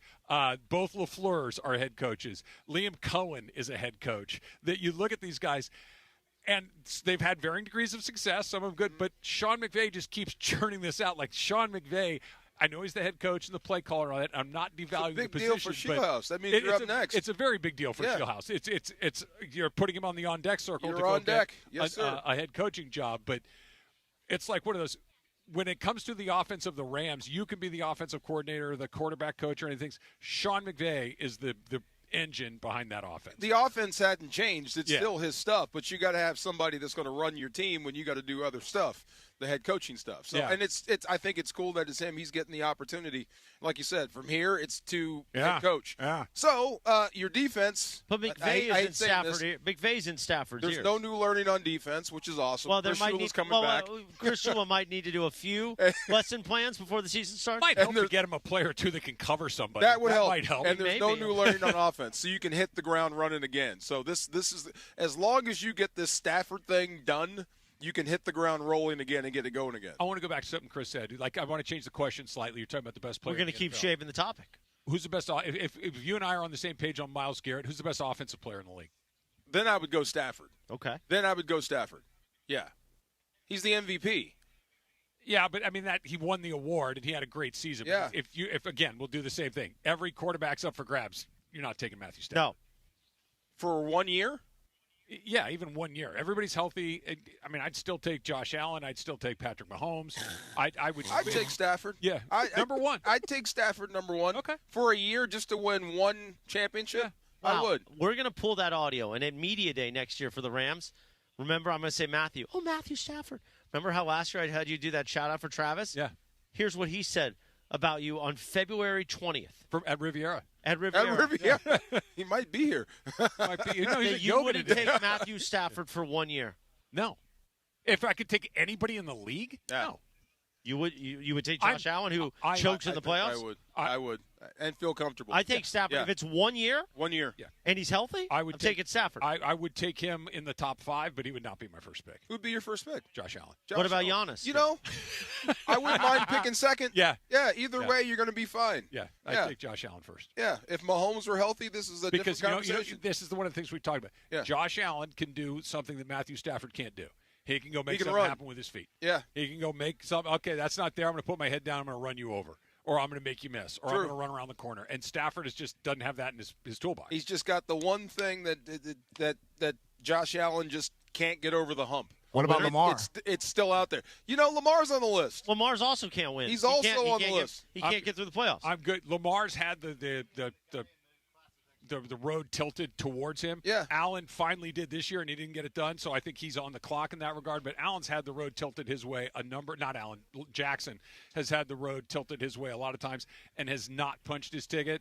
I think he's sliding down the list. I still think Joe Burrow, if he could ever stay healthy, he's on the list for sure. Yeah. I think that Mahomes, he had a bad year by his standards last year, but he's still probably 1 or 1A. Yeah. There's guys. And Stafford's on the list for sure. Oh, yeah. I'll take Allen. 1 year him. 5 years out, give me Burrow. Yeah. If you give me 5 years to win a Super Bowl, give me 5 years, I'll take him because he's young enough and he's good enough. But Burrow's been hurt way more than he's been healthy. I would try to protect him. I would do the best I could. But when he's healthy, by the way, you're not at all upset about how Burrow's handled this whole thing in Cincinnati? There's nothing that doesn't bother. That doesn't bother you at all? It's weird. There's nothing you can do about Cincinnati. It was weird. But he kind of basically went. Kind of gave up. What do you want me to do about it? Right. He kind of shrugged. Is that a leader? It was weird. So no one's digging Cincinnati out of that mire they're in. No, but to kind of throw your hands up and say, well, what do you expect? We suck was kind of a weird response. I mean, Jamar Chase says the same thing. When you need pass rush help and you let your best pass rusher die on the vine, what are we doing down here, guys? Yeah. You know what I mean? No, I'm not saying that he's not right in his feelings. Right. But the fact that he portrayed them the way he did was odd. Yeah. Now, we've got about an hour and a half left. Yeah? You a little chilly? I'm all right. You go okay? I'm all right. All right, what's on tap today on ESPN LA? The Lakers returned from the long underwear, though. Did you? I should have. Yeah. Oh, you don't have them? No, I don't have them on. Yeah. Oh. Because if you did, I wanted to see them. The Lakers return from the break tonight at home to face the Clippers. The Toyota Lakers countdown with Beto Duran begins after us, 5:30 p.m. with tip-off at 7. Hear it on your afternoon drive on 7:10 a.m. or in crystal clear digital audio on the all-new ESPN LA app. Brought to you by Michelob Ultra, a superior taste worth playing for. The official beer sponsor of the Los Angeles Lakers. Please enjoy responsibly. We know it's going to be an amazing weekend for Travis because of the Genesis Invitational live here at Riviera. But for one other reason, we'll tell you that in 3 minutes. Next on the DeMarco and Travis Afternoon Show on ESPN LA. Tomorrow, it's icon versus icon. Center mid buries it. Sonny versus Messi, as the spotlight hits the historic Los Angeles Memorial Coliseum. Sun hung in the black and gold versus the defending MLS champs, Inter Miami, led by Messi. Coverage begins tomorrow at 6 p.m. Jeff Valley Football Club, start! On 710 ESPN and the ESPN LA app. Vista Paint is California's original paint company and has been serving pros and homeowners since 1956. Our paints are formulated for lasting performance, beautiful finishes, and made to withstand the weather. Vista Paint, locally made, expertly crafted, always reliable. There's President's Day savings right now at George Chevrolet. And GM John Good will make you a great deal on a brand new, top-selling Chevy Equinox, gas or electric. Lease a Chevy Equinox LT for only $220 a month. Or choose the Equinox EV LT for just $269 a month for 36 months and $39.95 due at signing. 91 Freeway, Lakewood exit in Bellflower. Or online at georgechevy.com. Chevrolet. Together, let's drive. Discount calculated off MSRP on select models. Please offer approved credit through GM Financial. Ends 3/2/2026. For full details, call 866-949-4805. Head to the LAFC versus Inter Miami match early and join the official LAFC Fan Fest presented by Zelle on February 21st from 2 to 6 p.m. Tailgate on Christmas Tree Lane for free with LAFC and partners. Enjoy family-friendly activities, discounted drinks, prizes, and live DJ music. All fans are welcome. Wesley Financial Group is not a law firm. Do you feel embarrassed, trapped, maybe even ashamed just because you own a timeshare? Well, I'm here to tell you you're not alone. Chuck McDowell here, the timeshare cancellation guy. I get over 3,000 complaints a week from all kinds of folks that feel the same way you do.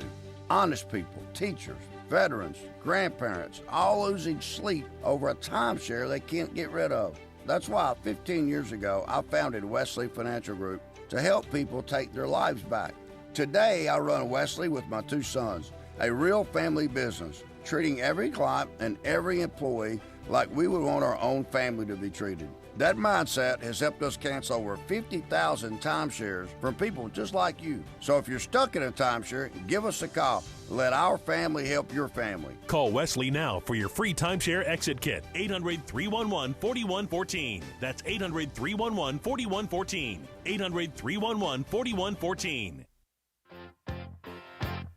What I want, you got, and it might be hard to handle, but like a flame that burns. He's got the Yacht Rock Pod. We are live from Riviera Country Club.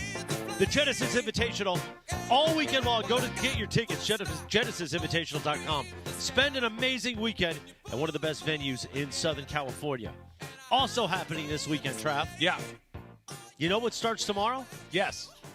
Go ahead. I'm going to be at Legends Attic at 5 o'clock opening baseball cards with Oral Hershiser and Eric Gagne. I wasn't expecting you to plug that right there, but good job by you. Thank you. But also it coincides with one other thing happening tomorrow. Dodger Spring Training. Oh. Dodger Spring Training. Yamamoto expected to pitch. Ohtani expected to be in the lineup. And I'm sure I get to break it all down with my good pal Oral Hershiser at Legends Attic at 5 o'clock, 619 West Foothill Boulevard in Claremont. Free to the public tomorrow, by the way. Nice. No admission charge. You can come on out and hang out with us if you want to do that. Didn't we ask him about that, facing your teammate? Yeah. If so you got to face your own teammate, yeah. Yeah, like it was a great question that who has the advantage when teammates face off in a baseball game, right? Yeah. Pitcher versus catcher.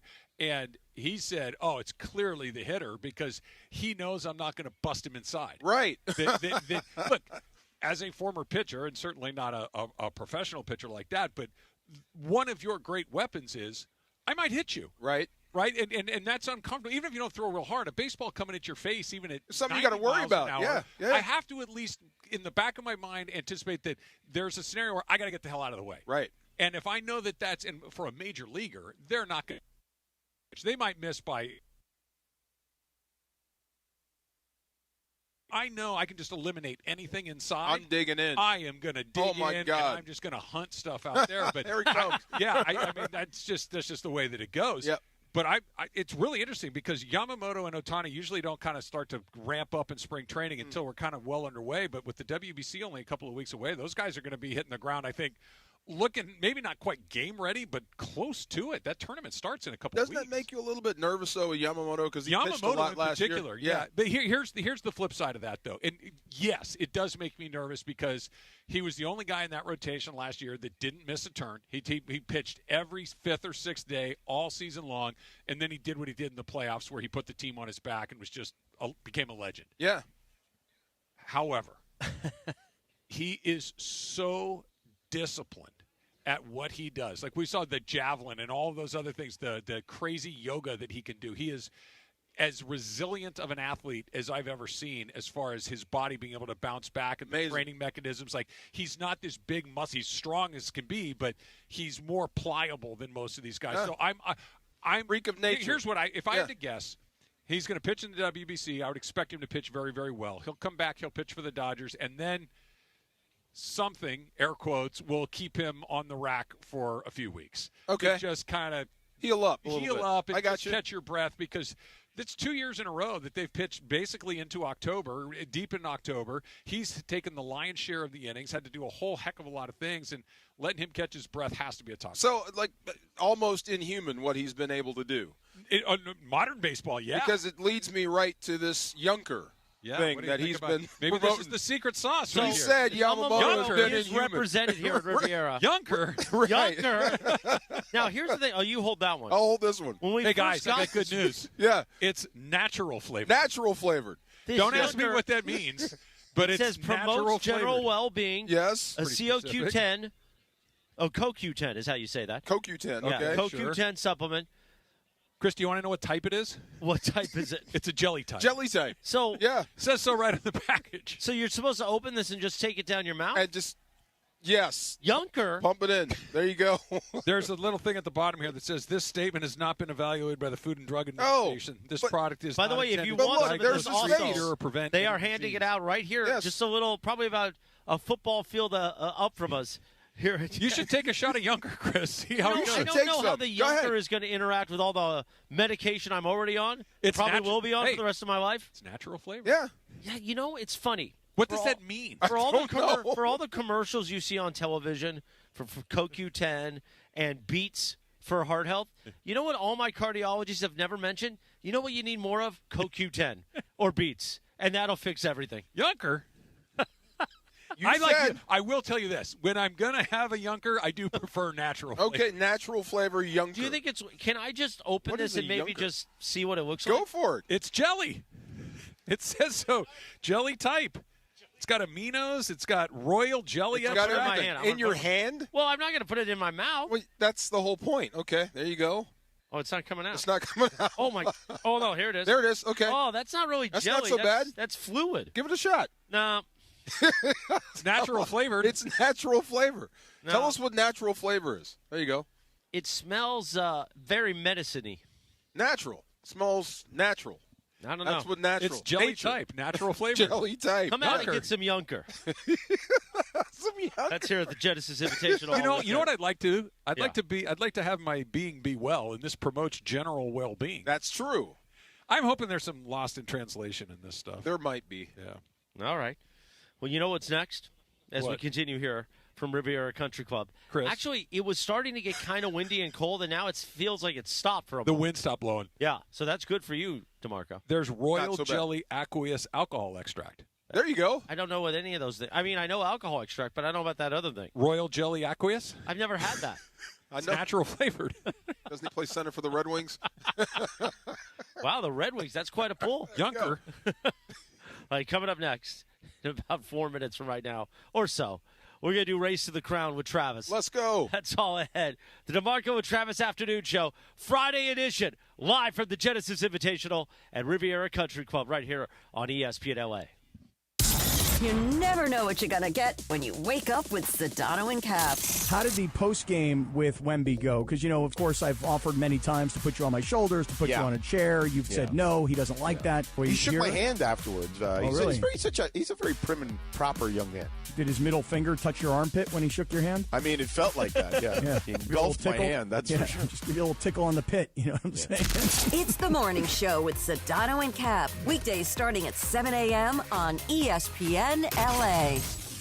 For a century, the Genesis Invitational has stood as one of golf's greatest stages, where the game's legends make their mark and history is written. It's official. The round that will long be remembered. Oh, yes! Ludwig Oberg. February 19th through 22nd, celebrate 100 years of championship golf. Experience the drama, the tradition, and the moments that define the Genesis Invitational. Get your tickets now at genesisinvitational.com. Waba Grill is an LA original, so we've got to keep it real. Real fresh with our Asian-inspired menu that's grilled to order every time.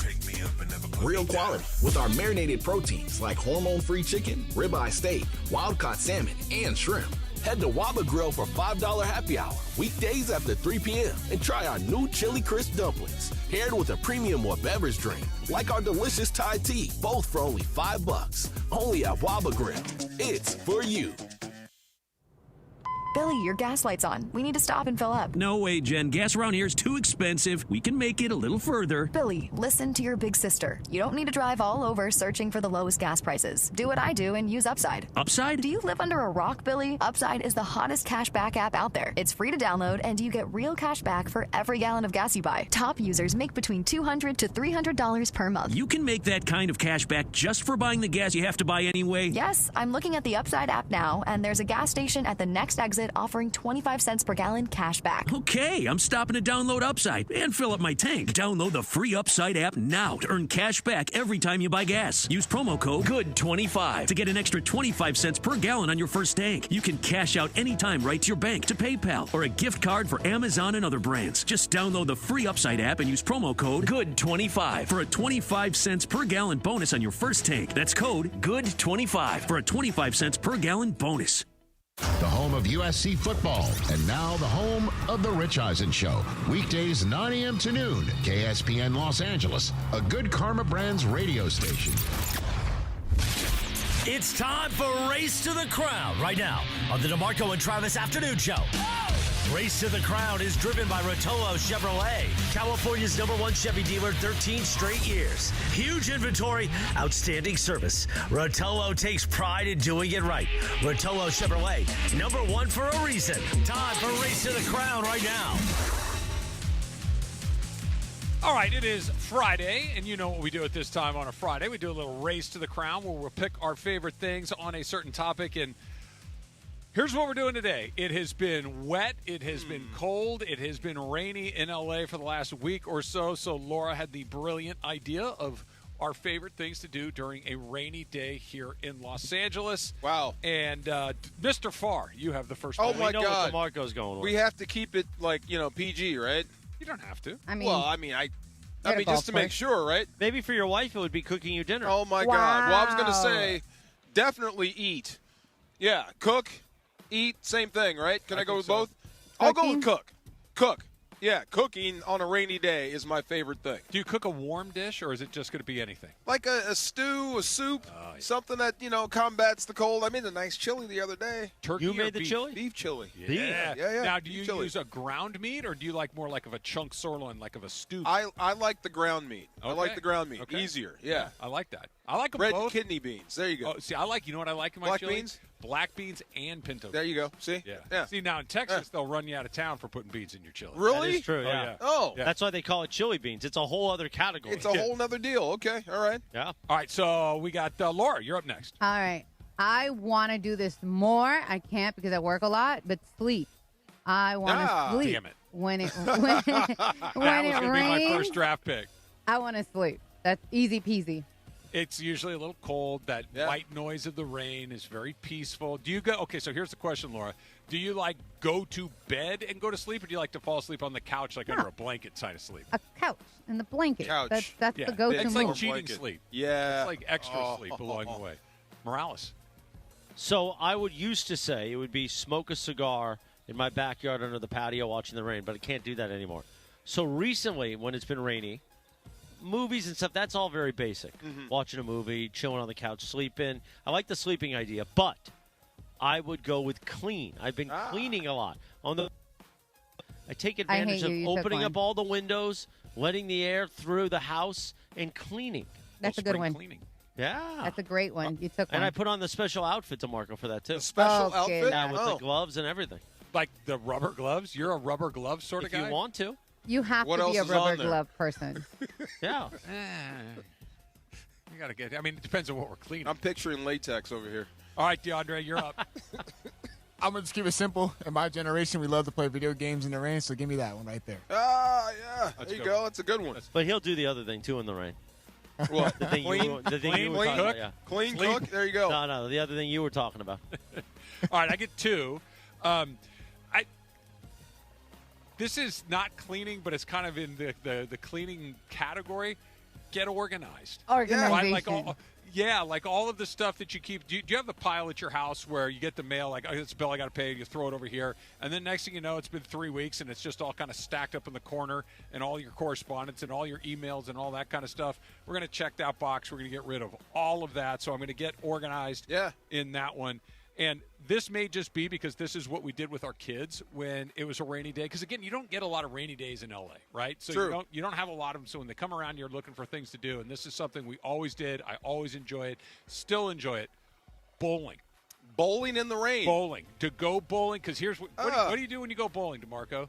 You're indoors and you bowl. And sit and eat, drink. And there you go. There you go. Sit, eat and drink. And you got a little game going on. There's music. There's usually TVs. Nice. There might be a game on. So I'm going to take bowling for my second shot, my second choice. DeAndre, back to you. So, since Chris didn't like the idea of watching movies and shows and stuff like that, I'm going to take that idea. So I'm going to binge watching TV shows, watching movies. I'm going to take that. Pick one. Dang. Why you got to take all of them? Okay, my bad. I'll take TV shows then. Damn. I like it.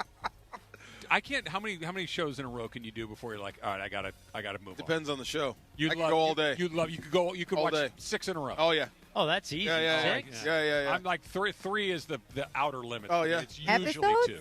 Yes. Ooh. No. If they're, I'm talking hours. If they're half hours, I might be able to get through 3 or 4. But 2 hours, and then I gotta move.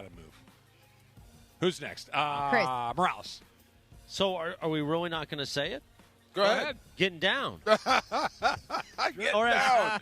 Yes. I'm Getting so it on. mad. You know what I mean? So mad. How is it Laura did do that one first? She had the top. We all thought it. Pick, yeah, or second pick, I should say. I thought Laura was going to do sleep. that one out of the gate. Sleep is kind of there, too. I'm just saying. You do it, and then you You sleep. got to Doing it right. specify. Right? That's right. Not if you're doing it right. If you're doing it right, you sleep right after. That's right. Wow. All right, Laura, back to you. I'm so mad that I did. Okay, so you guys got a lot of the ones that I wanted, but actually, recently, I've been partaking in cigars. So we have a rooftop where I live, and they have a fire pit. So what we've been doing is, because it's covered, you go outside, you smoke a cigar with a glass of wine in the rain. There you go. That's a beautiful thing. Yeah. Did it for a long time. That sounds pretty great. Yeah, it's great. DeMarco, you get 2. I can't believe I got this one. Go for a walk. Oh, Love that's the a good rain. one. I thought I might get it. Yeah, back I in. can't believe I got that Thought I one. I might get love it going back for a in. walk in the rain. I do That's too. fun. I Yes, do too. absolutely. Yeah. The whole family doesn't want to go, but I go. That's why it's great. It's great. Thank you very much. Yes. You get a few. How I'm going to go for? You're going to do what? Yep, and it's going to be a long one. I'm going to enjoy myself. Yeah. Yes. Catch you in an hour or 2. All right, you get another one. Okay. Have a hot toddy. Oh. Anybody that's else a great have- one. There Hot you toddies, go. Yes. Hot toddy. Yes. Top of the list. Yes. Why are you looking at me I for? don't know if I've ever had a hot toddy. What? Really? Oh, Yeah, no. honestly, I don't know if I've ever had one. Yeah. Pretty good. It's a nice little raindrop drink. Yes. Keeps you warm. Look out What's in the a window. hot toddy? Huh? What's in it? Bourbon. My wife makes it. Oh, I can't have one now. But Yeah, whiskey, a little Yeah. lemon. Whiskey or bourbon. Your wife makes those, though? She can make those. Well, at least she's doing that.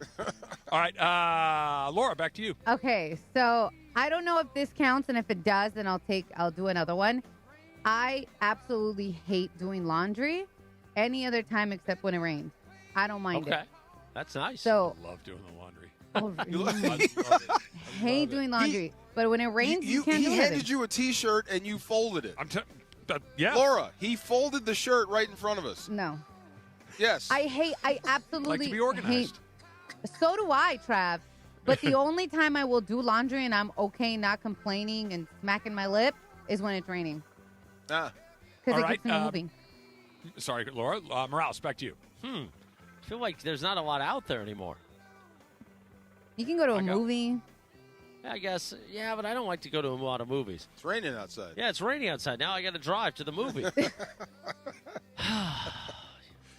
You know what I used to love to do? I guess I still do, and I've done it quite a bit at 70's house. My jacuzzi at my house is connected to the pool. It's not a separate thing, and the jacuzzi doesn't work, and it's just not worth it to get it fixed because I wouldn't use it enough because it's so tiny. But I use Stephanie's jacuzzi a lot in the ring. So I get in the jacuzzi. Sometimes with stuff on, sometimes with it not on. Oh, no. You know what I mean? Yes. Nice. Yes, we know what you mean. Yes. It's a good list. It's a good list. Well, jacuzzi in the rain? Sleep, get busy, jacuzzi in the rain. Yeah. That's And not a you're clean. bad list. That is That's a really not good a bad list. list at all. That's a good list. DeAndre. So since Trav likes to go bowling, he actually brought an idea to me. Me and my boys, when growing up, when it was raining outside, we always find a way to go find a gym to go hoop at. So nice. Playing basketball. There you go. Not in the rain, though. Not in the Not rain. in the rain. Yeah. Not in the rain. Indoors. Okay. Yes. I wish I don't have a gym near me where I could go play No? basketball. Not that I know of. Can you play hoop in the rain? I guess You could. can. Yeah. You don't want to get injured, though. It sounds Yeah. miserable. Yeah. It does sound miserable. All right, this is lame, but I'm going to take it anyway because when you've done all of these things and you're just trapped inside, you're going to pick up a book. I knew you were going to say that. Yeah, that's a good one. Yeah, you're going to pick up a book. You're going to read something, right? You're going to try to make yourself a little bit better today than you were the day before. This is true. Yeah, just sit there and feel like an old man for a few hours. Was that Can the I ask last you a choice? question? It was. The last choice was Reed. Yeah. How bad are we? Oh my God. Well, I feel like that by being sports talk radio host that it made the list at all. Right. I think it's pretty good. We read a lot. Yeah. Don't you I guys don't read as much. Oh. I used to read a ton, and now I read very infrequently. I used to be good for a couple of books a month. I still read at least 2. I can try to squeeze a 3rd in a month, and I feel like I'm not doing enough. Yeah, Reading is our Mr. Irrelevant. We should. Yeah. We're so bad. I'll get through 3 or 4 books a year now. Yeah. Okay. Yeah, that's if I'm traveling because I only read on airplanes now. Yeah. All right, that's the Race to the Crown. It's driven by Rotolo Chevrolet, California's #1 Chevy dealer, 13 straight years, thanks to our pals Mike Capozio at Rotolo Chevrolet. What are you thinking about? I was thinking that getting down also could just be by yourself if you need to. Ah. When it's raining, sometimes you just like, hey, why don't I do this for a few minutes? No. It covers everything getting down. Out of boredom? Yeah. Dude. Really? I think No. I have. What? Come on. Yeah. Wow. I was Like, gonna. I can't wait. Got Like 10, I could just picture you and I was like, I got nothing else to do. Got nothing else. Yeah, it's raining.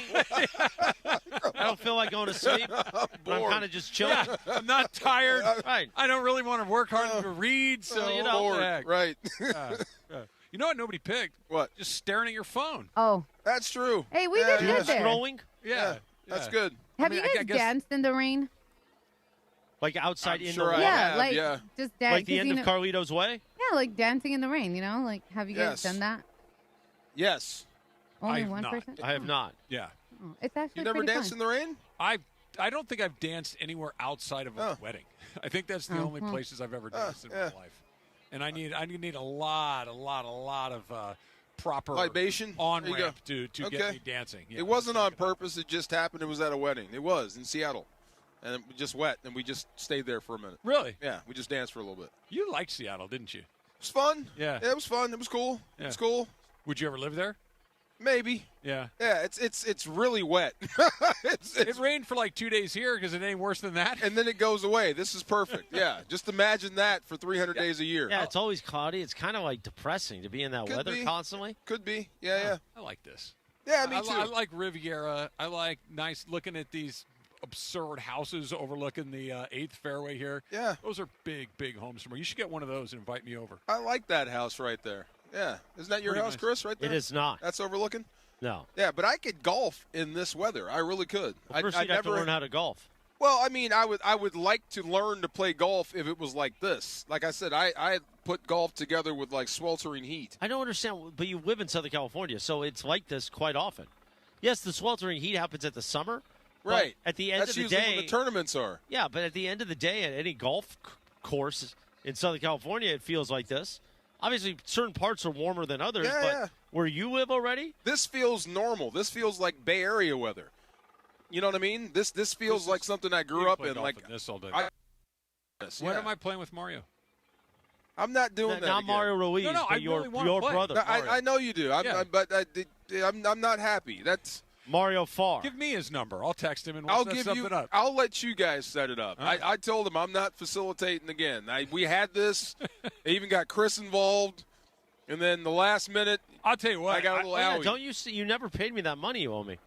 He told me I'm not supposed to. You owe me money too. See? Oh, for what? The wine? Yeah. Yeah, I do. I know. I got you. See? You guys come and collect right now? No. He just said it, and I was remembering. No, I'm vulnerable right now too. He would beat me right now. Okay. I'm out of it. My game is in a I'll give you his number. Yeah. I've lost my mojo. I was so excited to see that. You know how excited I was. I was going to have a blast. I would have beaten him then. I would not beat him now. Yeah, I've lost all of my edge. What happened? I don't know. Is it the Sua thing? No, Sua's just a better golfer than I am. Oh. People beat me all the time, and like Sua beating me is not a big deal. He's a better golfer. Oh, okay. Yeah. But just not on it? Not on it. Okay, it happens. Not on it. It happens. I got no game right What do you do when you hit your valley in golf? Like when it's just not going for you? So I go see. In fact, one of the great listeners that walked up to us when we first kind of dialed in here and we're sitting down prepping for the show was Raul Tapia from Whittier, where the girls are prettier, the city of Whittier. Tapia, yeah. Tapia, sorry. He said to me, "Hey, Chris, you and I go to the same swing coach, Jay Lim, Golf Code 360 in Brea." So I always talk about Jay Lim. And Raul, he did the single-digit handicap. He's a member at Friendly Hills Country Club, shoots in the single digits. So if I'm really bad, I'll call Jay and be like, "Hey, listen, we need to do a refresh." Come straighten me out. But also, does it come back quick? So for me, I've never been one of these golfers, and I've worked with a lot of them. I'm sure you have too. That'll tell you they don't play for 2 months, then they go out and shoot a 70. That was out me. of nowhere, and that I'm was like, me. I don't even understand that. Yeah. I have to practice, or else if I go out there, like if I go to Black Gold and I haven't hit a ball in a month, I'll shoot mid 90s, maybe even 100. But to shoot golf, especially at Black Gold, which is difficult in Yorba Linda, our friends there at BG, to shoot low 80s, I've got to practice pretty routinely.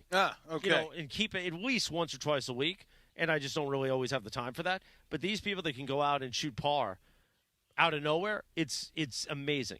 But here's the other thing. That's a different level. It's a different level. Yeah. To me, you got to I don't worry about golf like that anymore. I used to take it much more serious, but after the I almost died a year ago. After the strokes and stuff and how my left arm, sometimes the muscles in there are maybe permanently damaged. Not like I could still swing a club, but I'm just not as. It's like I'm just happy to be outside, breathing the air, having fun with my friends, enjoying it, talking business. When Tommy Lamb says, "Hey, what do you think about DeMarco Farr long term?" I go, "I don't know. I don't know about this guy." Come on. You know what I'm saying? Yeah, I do. All right, 4:15 in the Southland.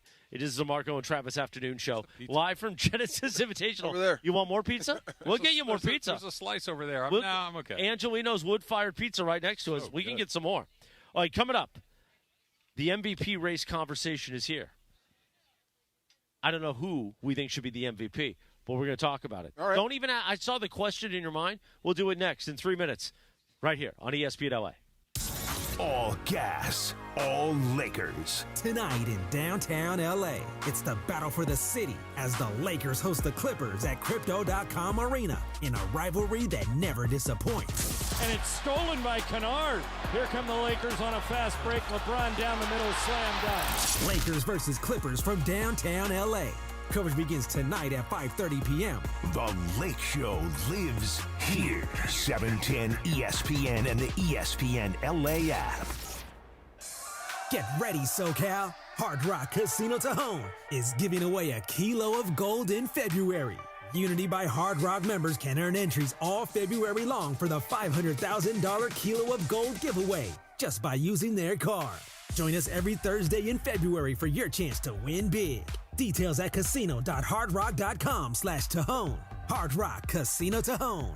This is how SoCal plays. In Los Angeles, it's not about closing deals. It's about opening partnerships. At ESPN LA, We're hiring audio play-by-play and digital marketing consultants. People who build relationships and create custom solutions powered by ESPN LA and the biggest teams in the city. This is where brands connect with fans who care. Competitive pay, full benefits, unlimited upside. Open your next partnership. Apply now at goodkarmabrands.com/careers. John Ireland here, and before the lights come up at Crypto.com Arena, make your night legendary at Javier's downtown. A SoCal tradition for decades, Javier's is where timeless recipes meet modern elegance. Handcrafted margaritas, premium tequila, coastal Mexican flavors, always a part of the celebration. Whether you're courtside or catching a concert, start your evening where LA gathers for that unmistakable Javier's experience. Javier's newest location is just steps from the arena. Javier's downtown. Tradition, taste, and an amazing start to your evening. Prizes, flyaways, even cash money. You want it? We've got it. Find a list of all contests and official rules by visiting ESPNLAcontests.com. That's ESPNLAcontests.com. Diabetes, high blood pressure, anxiety meds, everyone's on them. If you're a 50-year-old male, maybe a bit porky, and you may even have type 2 diabetes, $1 million of term insurance may only cost you about $200 a month. Call Term Provider. Speak with Big Lou at 800-568-2790. Big Lou will find a term life policy for you even if you have type 2 diabetes, are overweight, or have high blood pressure. Term Provider has helped thousands of people like you who think they can't afford term life insurance. To buy $1 million of affordable term life for you, all you need to do is call Big Lou at 800-568-2790. Lou will make sure the scales are tipped in your favor. Call 800-568-2790. Big Lou will answer your call and work to fit you into a term life policy that you can afford. Remember, Big Lou's like you. He's on meds too. Call 800-568-2790 or biglou.com. You see me heavy work. You see me do me dirt. On a Friday afternoon, the Marco and Travis Afternoon Show, live from the Genesis Invitational at Riviera Country Club. We're right off the 8th fairway at the Travis Mathew trailer. Thanks to our friends at Travis Mathew. Supporting the community with this great LAFD Foundation. These T-shirts, these Los Angeles T-shirts, you can buy here over the weekend. All proceeds go to the LAFC Foundation. This is not your size. I bought these personally. Oh, it's okay. One for Stephanie and one for myself. As the California rises from the wildfires last year, and we are so happy that we are here this year celebrating at the Genesis Invitational. Real quick, before we get to our MVP conversation, it's a Live Nation Ticket Friday. Call 213-799-0139. That's 213-799-0139. Caller number 7 wins a pair of tickets to see Shane Gillis and friends at the Hollywood Bowl on May 4th as part of the Netflix's A Joke series. Don't miss one of the biggest comedy events of the year, only with ESPN LA and Live Nation. 213-799-0139. Caller number 7. You'll talk to producer Laura back at the station and say, Laura, I heard you like to smoke cigars. Yeah. And that maybe you'll say that, and then you'll say, hey, where's my tickets, Jack? At least you didn't call me something else. Well, what were they going to call you? No, not them, you. Oh, I don't know what I was going to call you. What was I going to call you now? Now I'm interested. No, because I kept getting compared to Meg. Meg. By the way, that was a good bit. And she sounds just like her. I don't know about just like her. Oh, play it. DeAndre, I don't know about just like her. No, D, don't play it. That's where I go to make out with my boyfriend. That's where I go to make out with my boyfriend. Nah, they're different. It's similar, but I don't know about dead on. Which one was her? Yeah. Whatever. Here's the only problem with Meg. The Meg character in Family Guy, probably the funniest bit about Meg is that, like, nobody in the family likes her, and Peter just, like farts on her and does all kinds of stuff. So I don't want Laura to be compared to Meg on that front. Now, saying she kind of sounds like Meg, maybe. No, she's not. She doesn't have Meg qualities. Her voice sounds like Okay, Meg. I just want to make sure we're very clear. Yeah. Oi, Travis, how legit is the MVP race in the NBA since, most of the stars aren't eligible? And by the way, a man who could weigh in on this is the great Mike Trudell, who is in studio back at our LA Live headquarters. Ball knowers. Because tonight, Lakers basketball returns. Lakers-Clippers coverage starts 5:30 p.m. Trudell, I'm very sad you're not here in Riviera, and we could nudge in the cold air. And let's just do an air nudge. It's at least half the battle. There you go. No, I'll just nudge DeMarco. No, we're good. We're good. Air nudge is fine. No, we're good. Travis likes touch like that. No, Leave me out of this, Trudell. Thank you, Drew. This is a bed that you've made on your own, and I want no part of it. Oh, you're not climbing in that one? Okay. Yeah, how you guys doing? No. Good. Okay. Having fun. All right. When will we know about LeBron, whether he's going to play or not tonight? I usually when you get the day of downgrade, even if it's just from probable or playing to questionable, usually not the best sign, right? Okay. But so I'd say, like, with that said, I mean, LeBron is one of the types of guys where even if he gets a downgrade, he could still get to the arena, go through his warm up, and decide, you know what, it is good enough. But I usually think in almost in any sport, if you get a day of downgrade, even if it's a questionable, then it seems less likely. But we shall see. Everything looked good yesterday for the whole team. It was like nothing on the injury report. I thought we were going to be clear going into the game. But, yeah, this could mean that LeBron doesn't play tonight. How important do you think it is that they get a good, solid couple of handfuls, if not more, games where they do have all of their guys? I know LeBron's played 1 million minutes in this league, and he could, fit in seamlessly just about anywhere with anybody. But it just, it's just been all season long that they've been playing with one or more hands tied behind their back. How important that they get familiar with one another before we go into this stretch run. I mean, so Travis, it is ideal for any team in any sport, of course, right, to have everybody. Sure. But I think that in the NBA specifically, it's less and less likely that you're going to have the full roster almost at any point. Now, the postseason would be the best chance to do so. But if you just look around the league right now, outside of maybe like Minnesota, their starting lineup has been strangely almost healthy this year. That's one of the few teams. But like, look at Denver has been decimated. OKC has been decimated.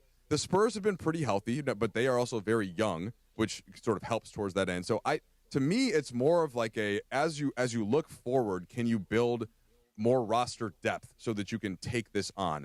And I do think that, like, in this case, since LeBron is the only one out, they do have the depth of playmaking to make up for that because they have Reeves and now Austin Reeves being off of his minutes limit. That's how they started the season, and they started really well. So, they can sustain for a little bit without LeBron, but can any team sustain a loss to, like, one of their top 3 players and still win a title? No, right? It's not like just the healthiest team wins.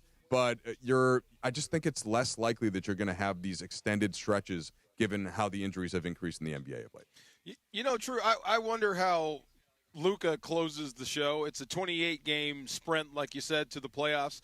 I wonder how he comes back off injury, off the All-Star where he played, 5 minutes. He should be healthy, and like you said, he's going to get most of his team back. I wonder how he closes down the stretch. Yeah, I think that it was encouraging that he got on the floor, even if just for 5 minutes, because if there was a risk of him aggravating that hamstring, then even if it was ceremonial, they wouldn't have had him go out there even to run up and down the court a couple times. It just wouldn't have been something that could have been justified. So I do have confidence that he is good to go going into this stretch. And like sometimes for a player like Luka that went so hard and kind of carries such a big burden for the first several months of the season, sometimes it's not the worst thing in the world to have a week or two to just recharge and strengthen the rest of the body. And you could say that, kind of back to Travis's point, Austin Reeves just had that same thing. So while he was out with the calf, he was able to strengthen his upper body. He was able to work out the rest of the things, like maybe he had a sore ankle or whatever it might have been. And so that I think that a gap, even if it's not ideal for the team from a wins basis, like it can be fruitful for a playoff stretch, provided that it's not too long. And that's what I think the hope would be for Luka, is that now he's really ready to not just close strong, but really build into a playoff run. When you look at how everybody's kind of bunched together, right? Like Houston is in the 3, and you look all the way down to Golden State, who's in the 8, and there's only let's take Golden State out of it. Let's go to the next game. Let's go to Phoenix at 7 at 10. There's only 3 games between the 3 and the 10. Right. All those teams are kind of sort of the same. I mean, different teams, obviously, but does the seeding matter a whole lot, or is it just a matter of you want to stay away from OKC as long as possible and get on the other half of the draw? Yeah, I mean, even that, like, because OKC is so banged up. Shea's still out for a little while. Yeah. AJ Mitchell is still out. J-Dub is out for another couple of weeks. Like, they're still the deepest team and I think the most capable. on a night-to-night basis. But, I mean, look, the Spurs are only 2.5 games back right now of OKC. They have the tiebreaker. Wemby is hell-bent on playing every game because I think he wants to qualify for DPOY. He wants to qualify for the MVP race, which Shea could fall out of if he doesn't get back sooner than later. Jokic can only miss a couple games or two. So, like, I think that San Antonio is kind of up there to me right now, separated with OKC. And then, Travis, you nailed it. It's for me, it's 3 through 6. It's Houston, Denver, the Lakers, and Minnesota. I think Houston is the team that's going to drop some. They're not playing well, even though Durant went off last night and they got a win. Even Charlotte had them down in the fourth quarter. They came back to win. I think that like Minnesota is going to go the other way. I think they're going to win a ton now that they can push towards a final stretch. And so to me, if the Lakers can just get ahead of Houston and they can kind of battle with Denver, right now they're tied in the loss column with the Nuggets, who are banged up themselves. Like no Watson, no Aaron Gordon for a while. Like if they can just stick in that top 4, that would be ideal. But in terms of does it matter that much if you're 3 or 6 or 4 or 5? I don't know. I think the key is to avoid that play-in mix, though, and just stay out of 7, which right now is occupied by Phoenix, and they've lost 2 in a row. If you had Giannis, you'd be out of the 7. You wouldn't have to worry about that stuff. By the way, DeMarco's hell-bent on getting Giannis, Goodell. He's already making it. In his mind, it's already happened. I'm trying to make it happen. I just popped in our YouTube chat, and J9861, I know Jay quite well. My car rattles when Trudell speaks. I think that's a compliment. I haven't heard that phrasing before, some but bass in there. To the sounds depth good. of your pipes. Wow. Now listen. I've always said Trudell's got some nice pipes, so it's nice. I think that was a compliment, Trudell. Yeah, you know what? I'm going to take it as such, and I appreciate that. Yes. And thank you, Morales, for predictably phrasing it in a certain way that suits the way that you phrase things. Well, when I wake up in the morning, the first thing I do is I put one of the Vaporu cough drops in my mouth before I say a word. Okay. To warm up the pipes. That's smart. And then I'm in the shower when that steam build up, and I start doing a test 1, 2. I go, oh, today's a good day. The pipes feel good. Well, Trudell, you more than me, Morales. You are on the air so much now that you really do have to think about your voice. See, now he's trying to play into that whole Ireland bit. What, does Ireland give you the talking points? Like Clutch sends Sonato the talking points? No, he doesn't, but if he did, I would follow them. Okay. That's great. So go back to something you said a second ago, Mike, that to qualify MVP, DPOY, are those hard and fast rules, or are those more guidelines? Like you have to play X amount of 65 games. You are ineligible if you play in 64. Yep, exactly. Okay. And I think guys like Wemby and Jokic are well aware of that, and like Tyrese Halliburton a couple years ago famously because he wanted to qualify for All-NBA in order to get the Supermax, so he kind of played banged up a little bit to get to that limit. So yeah, it's a thing. So Wembanyama as MVP. Are you surprised that we're here as quickly as we are? That he's because not only is he playing both ends of the floor and he's incredible and all those things, but it's happened really, really quickly. This is his 3rd year in the league. San Antonio went from in a position where they were able to take Victor Wembanyama, like you said a second ago, 2.5 games behind the defending champs, and not only because of him, but in large part because of him. Are you surprised that we are having the MVP Wembanyama conversation this quickly?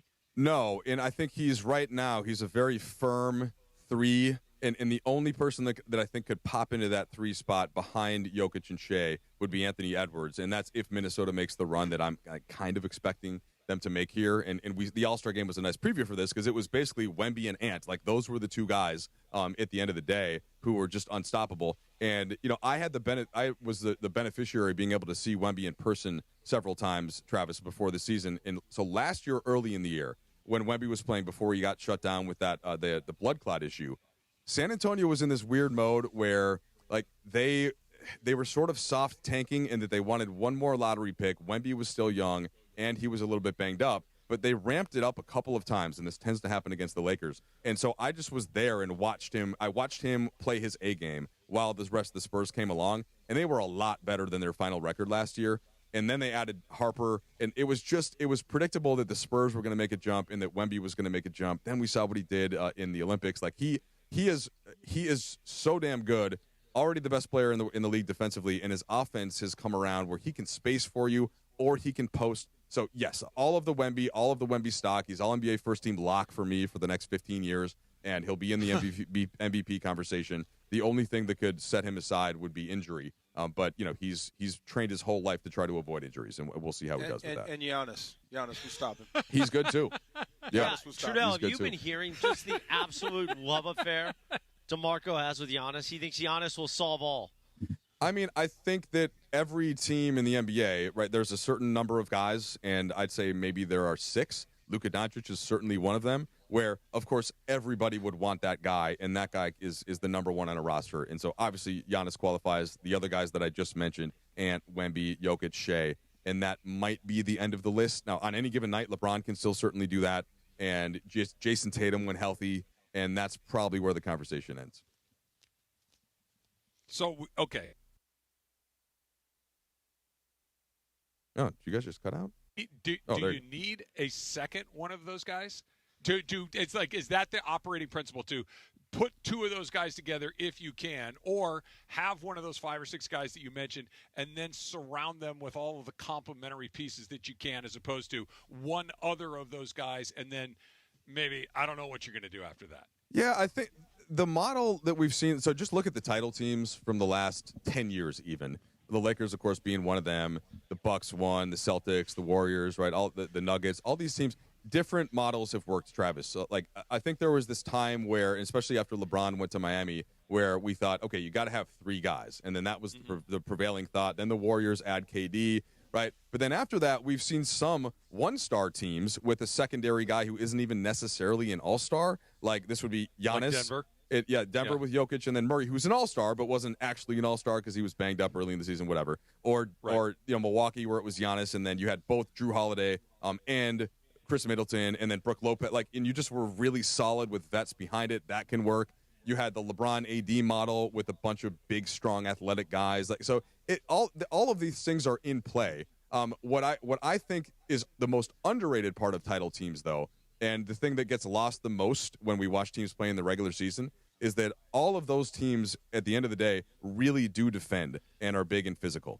And I think that's the part of the game where I think the Lakers still are working to get better and will address, I think, in the coming year or two, right, to add to the roster surrounding at this point, right, Luka and Austin, and we'll see what happens with LeBron. But all of those teams at the end of the day were able to get stops, series after series after series after series, and then find a way to score. And I think that gets lost sometimes in the pace and space and shooting and threes and spacing and all of that stuff. So that to me is one through line. Whether you have one guy or 2 guys or 3 guys, like you have to have enough guys that can't get picked on defensively. The great Mike Trudell, he returns Ball to knowers. Crypto.com Arena. Lakers Clippers tonight. Coming back from the All-Star break. Trudell, I don't know if you're going to keep hanging out with us, but we are going to. Unless you want to kick me out. No, I want you to keep hanging out because we got DeMarco's going to do the Pachanga pick of the week in about 2.5 minutes. We're going to take a timeout. But first, Travis, tell us about our friends at Rotolo Chevrolet. It's one of my favorite things to talk about. Been driving my Silverado for years. Got it at Rotolo Chevrolet. My daughter Kelly drives a Rotolo Chevrolet automobile as well. What I'm telling you is I know you're going to have the experience at Rotolo that I've had when it comes to finance, when it comes to the sales process. Just all of it is so wonderful because it's upfront, it's courteous, it's transparent, and you know every single part of the transaction.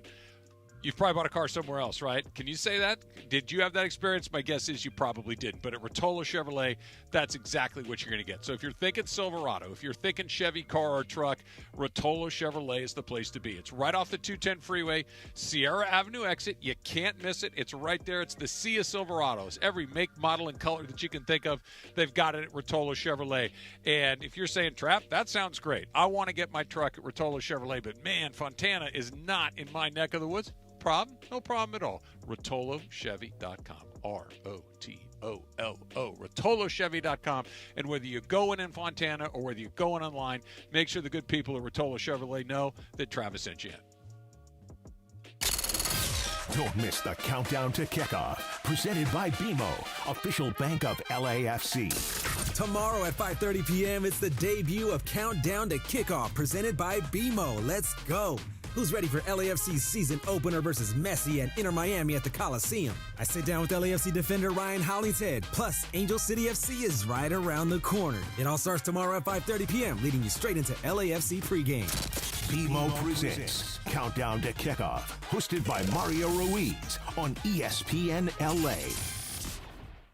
Hey, it's John Ireland. Watching a Laker game is so much more than just a game. It's the moments before tip-off, the people you're with, and the food you're sharing. That's why I love BBGO. BBGO is perfect for at-home watch parties or a night of hoops. Their food is bold and packed with flavor, bowls for a quick meal, dumplings and fried rice for everyone at the table. Vibe on a wave of Korean food and culture with BBGO. Look for BBGO at your local grocery store in the Asian and freezer aisles. BB go for it and bring something different to the table. Pack your year with awe and awesome at SeaWorld San Diego. Get up close to over 9,000 animals. Experience the thrill of the deep with mesmerizing shark species in the all-new Shark Encounter, opening this spring. Then let the good times roll at Mardi Gras through February 22nd with bold flavors, live music, and parades. Go from real to unreal at SeaWorld. Get passes for as low as $13 a month. Hurry, offer ends soon. Restrictions may apply. Head to the LAFC versus Inter Miami match early and join the official LAFC Fan Fest presented by Zelle on February 21st from 2 to 6 p.m. Tailgate on Christmas Tree Lane for free with LAFC and partners. Enjoy family-friendly activities, discounted drinks, prizes, and live DJ music. All fans are welcome. Access to education changes lives.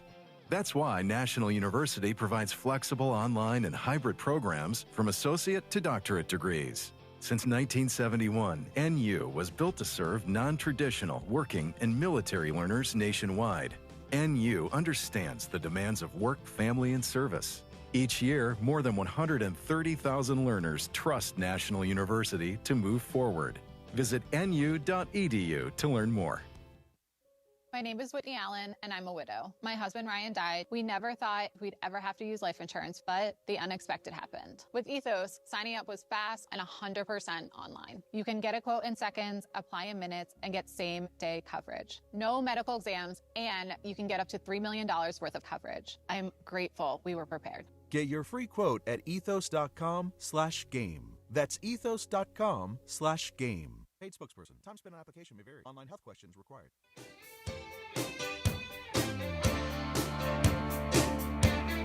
So mark up 4:39 on a Friday afternoon, live from the Genesis Invitational at Riviera Country Club, the DeMarco and Travis Afternoon Show. Jack.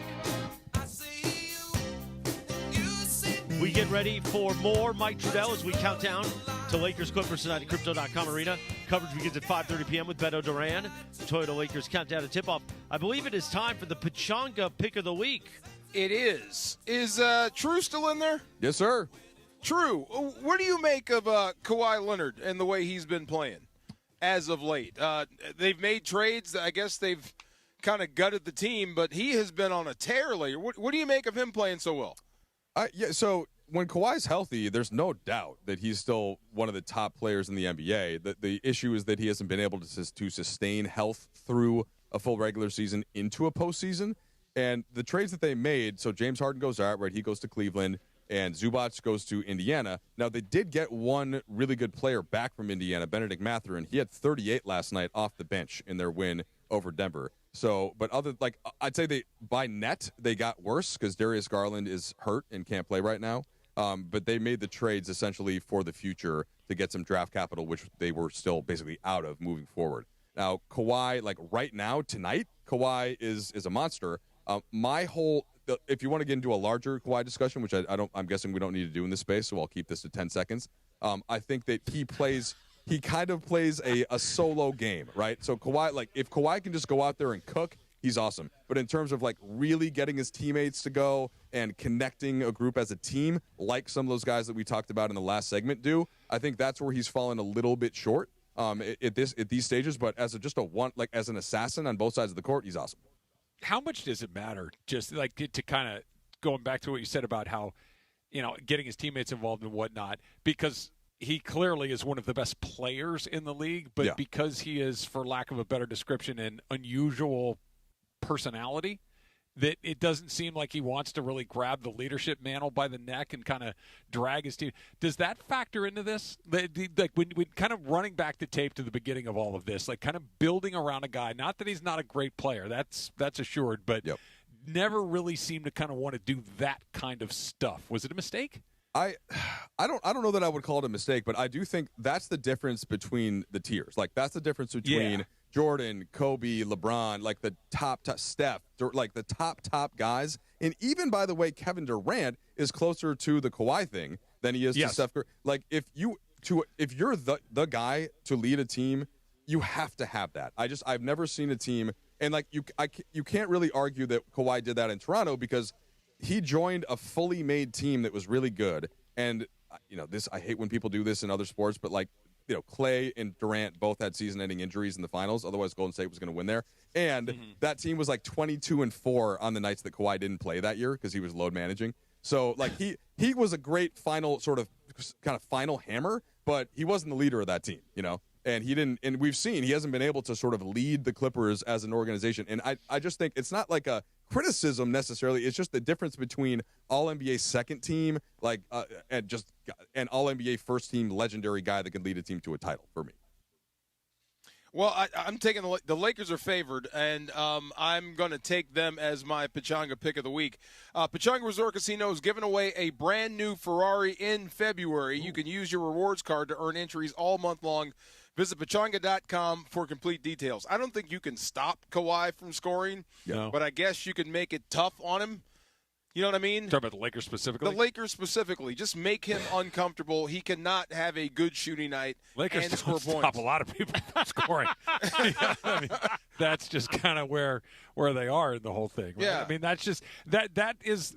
I think that is the great unknown about when they get into the postseason, assuming they get in there, and I'm fairly certain they will, that if they don't have to turn into the greatest defensive team in the history of the NBA, but can you go from where they've clearly struggled, where they're near the bottom of the league, to kind of middle of the pack for a series or so? Yeah. That's the question that I keep having. Like, can you just get to mediocre? Can you get to zero? Is that good enough? Well, they have been mediocre lately on defense, right? And this is where we've had this conversation a few times before, and I don't want to go on a whole net rating, defensive rating kind of rant here, but if you get blown out by 30 points one time, which the Lakers have kind of, they've kicked in a couple of games there once they saw it was in the third quarter. That's the difference between being like the 25th team, which is like closer to where they are, and like the 13th team, which is probably what they are, like when they're actually engaged in playing night to night. And like the defense that they'll play come playoffs is much closer to middle of the pack than bottom. Than I think people realize.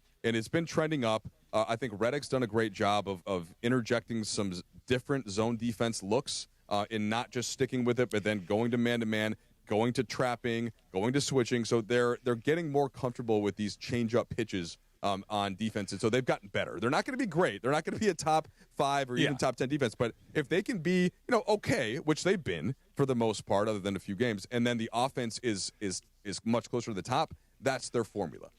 I was listening to our friends, the Kamenetsky brothers, their Locked on Lakers podcast the other day, and they were talking about the Lakers and the fact that they use the zone defense as frequently as they do, and how it's kind of, for lack of a better word, kind of embarrassing in the NBA to have to play a zone defense. And I'm kind of listening to it, but then I started thinking about the sport that I probably know better than the other ones in baseball. And there is something about, like, as a pitcher, when all you do is throw curveballs, it's like, challenge somebody, you wimp, like, go at somebody. Is there really, like, shade to be thrown at a team that plays a lot of defense? Does it matter at all? Look, this comes up because my kids, as we've talked about before, are 11, and when basically zone defense is illegal in the Hermosa Beach basketball league, but some coaches will go to it and then basically try to argue that they're not. Oh no, they're just in a matchup, and I just sunk my, like, you're in a zone, dude. Like that. Like stop being a bleep head. All right. Right. Now, in the pros, that does not apply. All right. It's like Travis. The baseball analogy that I would use would be, thank you, Beto, my hype beast over here. Beto's in there? Yeah, well, he just walked out. He was. The thing that I would equate it to would be like when teams started to just way over heavily shift and a guy is before they shift the rules, and the shortstop is literally playing behind second base, and the ball hits right to him. I'm like, really? But then again, I get it. Like, you're trying to win. You're the pros. You're the pros. So like, there are no rules there now. But I still don't love it. But like zone defense in the NBA, you actually shouldn't be able to stay in it too much if the other team just can simply execute what everybody knows to bust up a zone. And that's why it's so lame to do it with 11-year-olds, because they don't know that they have to get a guy in the middle, and nobody can shoot. Nobody can shoot. Well, that's why the zone works. So in theory, if you have guys that can shoot, and you want to play zone, like the teams welcome other teams playing zone in the NBA. Yeah. And so that's why it can't be your primary look, but you have to be able to confuse the opponent when you can't just match up physically, and that's all they're trying to do. Is there a stigma to it? Just not knowing the league like that, there's not a stigma attached to it? It's almost the opposite, right? Because it's, again, I think if you tell a coach, like, hey, you're going against zone, coaches are like, great, I know exactly how to carve up a zone, right? Yeah. And it's just, so the skill in it is having different looks within the zone where it starts as a 2-3 and then you drop somebody off. And if you have a player like Jared Vanderbilt to put at the top, like there aren't that many players that are that disruptive. Like OKC has 8 of them, but a lot of teams don't have more than one. So it's like it's not looked at as the other team thinking, oh, this is the easy way out. I think it's more looked at as like, okay, wow, you're gonna be able to execute in a zone. Good luck. Okay, Mike Trudell, real quick. When that John Deere just rolled by, did you? You couldn't control yourself. I couldn't stop. That John Deere rolled by right here off the 8th fairway, and I went right into Marco. I knew exactly what you were doing. It pierced your heart a little bit, right? A little bit. It's a nice tractor. A little bit. For people that are new to the show or don't know, when DeMarco's ex-wife divorced him, she took his tractor. She took my lawnmower. And mine. Should we check in on Brooke? She looks like she's about to freeze again. I had part of our promo team. Well, no, she's sad today. She's a UCLA person. She's sad. I think that was fake. Oh. You're talking about the Cronin thing? Yeah. Yeah, I don't think that was real. Oh, really? Yeah, we haven't talked about that. Well, she's still sad because Nick Cronin's a little guy shoving players off the court. Well, he kicked his own player out of the game. And bullying reporters, which that was so had some outrage in my circles, as somebody that's in that world. Well, here's the thing. Okay, was he standing on a phone book when he talked to that reporter? For people that didn't see it, Mick Cronin, UCLA played Michigan State. Michigan State kicked their ass. He was asked out, and UCLA has a player that is a former Michigan State player who is back in East Lansing and playing in front of his old teammates and his old fans. Right. And they are actually kind of complimentary towards this guy. And Cronin was asked about it after the game, and Cronin completely dismissed the reporter and then said, that's literally the dumbest question I've heard in my career. And the guy kind of said, well, I guess I'll take that as a compliment. And then Cronin, are you raising your voice? He looks so stupid and weak doing it. And then he tried to and weak. Then he tried to get the whole little press group against this other reporter. And no one was having it. Nobody was having it because they're like, listen, dude. We understand. Why don't you go stand on something and then you talk just to got us? beat by what did they lose? But 25 or something like that. It's like you got smoked. The question maybe not was the greatest. Wasn't a Walter Cronkite question. Fine, but it also wasn't the worst question you've ever heard in your life. And Travis, as you know, as somebody that's done this too, like sometimes the best question is just a simple, obvious question because you want to see what they say. Like I'm not always trying to ask a coach the best, like just awesome. Oh, where did you think of that amazing question? Sometimes the best question is, Coach, why did you think you lost the game? I might have my opinion. We have the sound. That's not my job. DeAndre, go ahead and play the sound for a Friday fun. What was your thoughts in the student section chanting Booker's name? I could give a rat's ass about the other team's student section. I just meant overall the way that I would like to give you a kudos for the worst question I've ever been asked. Did you like you should take it. The preparation of the... Do you really think I care about the other team's student section? I don't think you care about the other team. Are you raising your voice at me? No, I'm just... Yeah, you are. Yeah, you are. Come on, dude. Not raising Come on, dude. Yes, you are. Everybody's standing here listening to you. Everybody. Everyone's sitting here listening to you, Nick, and you sound like an idiot. Are you raising your voice to me? Okay, here, let's play this out for a second. First of all, why can't he raise his voice to you? Who the hell are you? Right. Why can't I raise my voice to you? You're the basketball. Ooh, I'm not allowed to raise my voice to you? Who gives a damn? Basketball. You're the one being an ass. Why can't I raise my voice to you? What the hell are we doing? Get him, Trav. Yeah, and you it think also he went to Kids R Us to get that 3-piece suit? Oh my God! And I don't he know looks like who, the little Stewie suit on Family Guy. Stewie suit. I also wait. What was the fake story? You said there was a story. What was the? I guess it was a fake report. Earlier there was a report that because part of this the next night was how long will Mick Cronin last? Yeah. Now he's got a huge buyout. And I believe in April there's a kicker where the buyout would be half. But then there was a fake tweet, I guess, earlier that Mick Cronin was ousted, but I guess, but he's not. Oh, fired. I went and looked for it elsewhere, and it never showed up. It never showed up. Okay. Yeah. All right, well, because I think somebody here was like, "Oh, it is a final." Yeah. I was like, "Oh, well, good." No, but then I guess that didn't happen. But I do think eventually it will, because I don't think any parent looks like garbage. You think that was fireable? No parent is watching that going, "Oh, let's send my kid to UCLA." Actionable, yes. That in and of itself, no, but not winning games you should, getting blown out, benching your own, or not benching your own guy, throwing your own guy out. ejecting your own guy, Yeah. Well, add it all up. And sure. And we don't get to see, so we only get to see certain things, right? And then if that's the way that he's going to speak to some reporter, who, by the way, I'm guessing the reporter probably looks more like me and less like DeMarco, somebody that he's willing to talk to that way. Right. So that's one thing. That secondarily, what's he saying when the camera's not on to his players? Right. And how is he treating people? How's he treating his staff? Like what? And is there anything that's worth that unless it's like maybe the coach in Indiana, right? He could probably do anything to lead that team that was terrible to a national title. Maybe he could get away with it for a little while, but like outside of that, just who wants it? Like why are we doing that? Have you ever had a public dust up with somebody you're interviewing? No, I mean, I've had coaches like bristle at questions a little bit. Like Popovich would do this sometimes, but he would always have a little bit of a twinkle in his eye, and you just had to follow up, and then he would kind of break. So he would kind of do it as a test. So like if I asked him a question about Kobe and he didn't want to talk about the Lakers, he wanted to talk about the Spurs, he might come back, and then I would just kind of reiterate it, and then he would play ball. So like he sometimes you had to bend him a little bit, but there's never been a Lakers coach that has been disrespectful like that in my time since 2008. And I don't think that guys, especially in this day and age, would last in the NBA speaking like that, because players just aren't going to tolerate it, let alone report it. Mike Trudell, stay tight, Mike.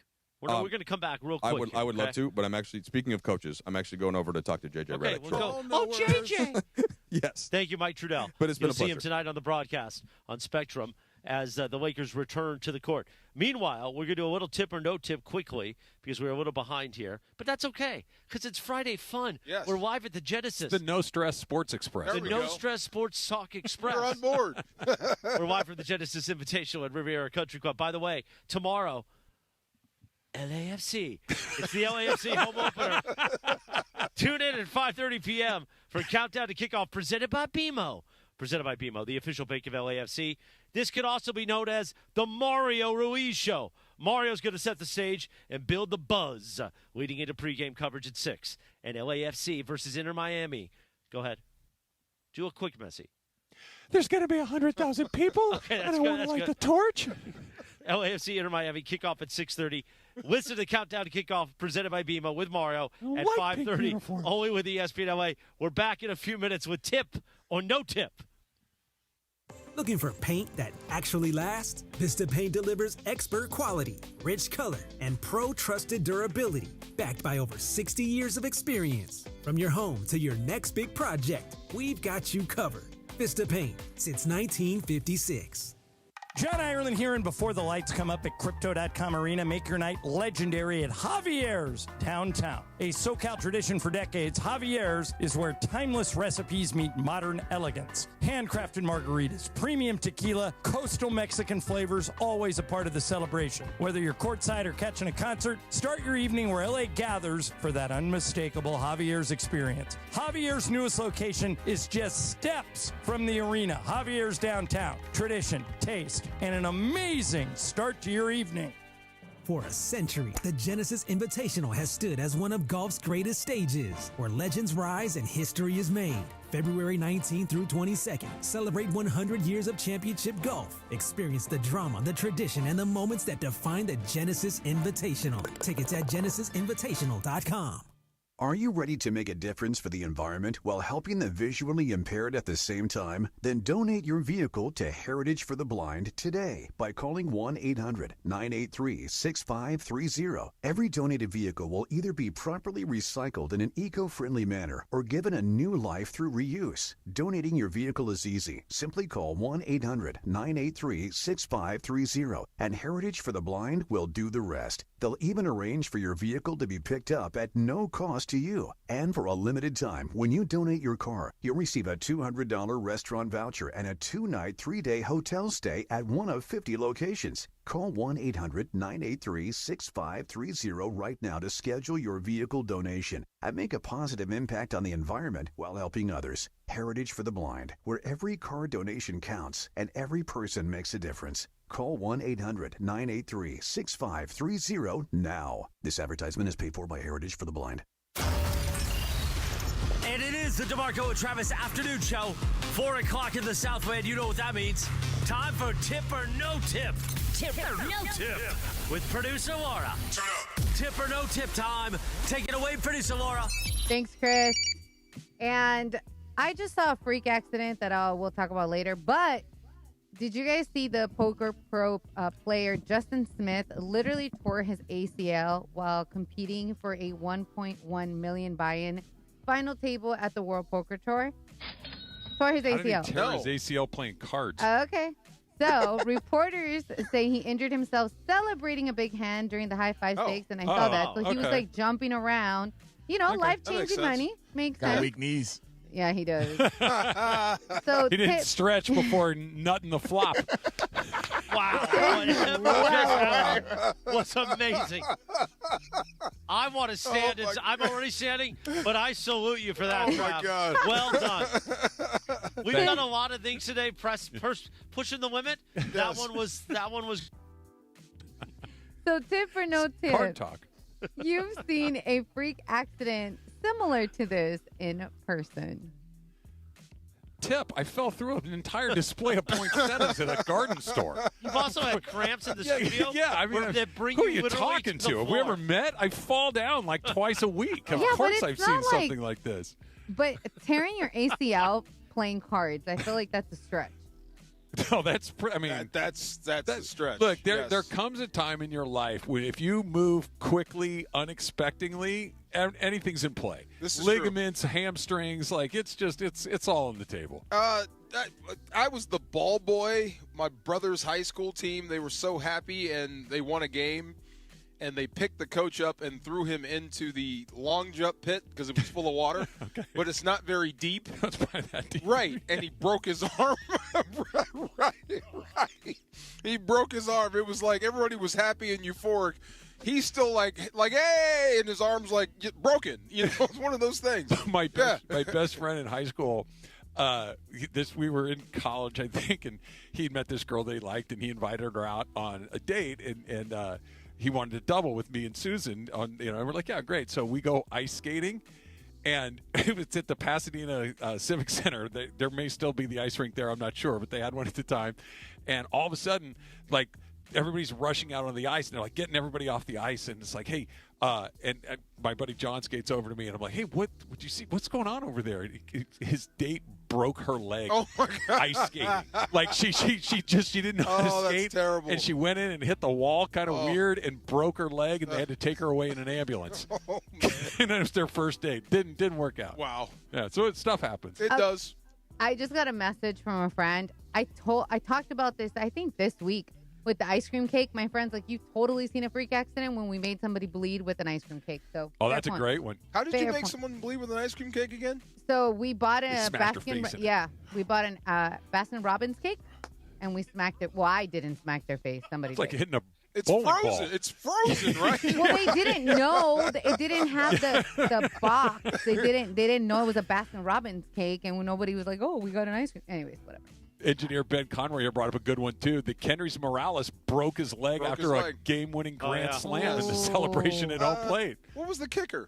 Grammatica. Martin Grammatica. Edwin Diaz blew out his knee celebrating a win for Puerto Rico in the World Baseball Classic. You've seen it before. Yeah. That's true. So, keeping it here with players, legendary NBA point guard Rajon Rondo is being talked about online for being the #1 flag football quarterback in the United States. Have you guys seen that video?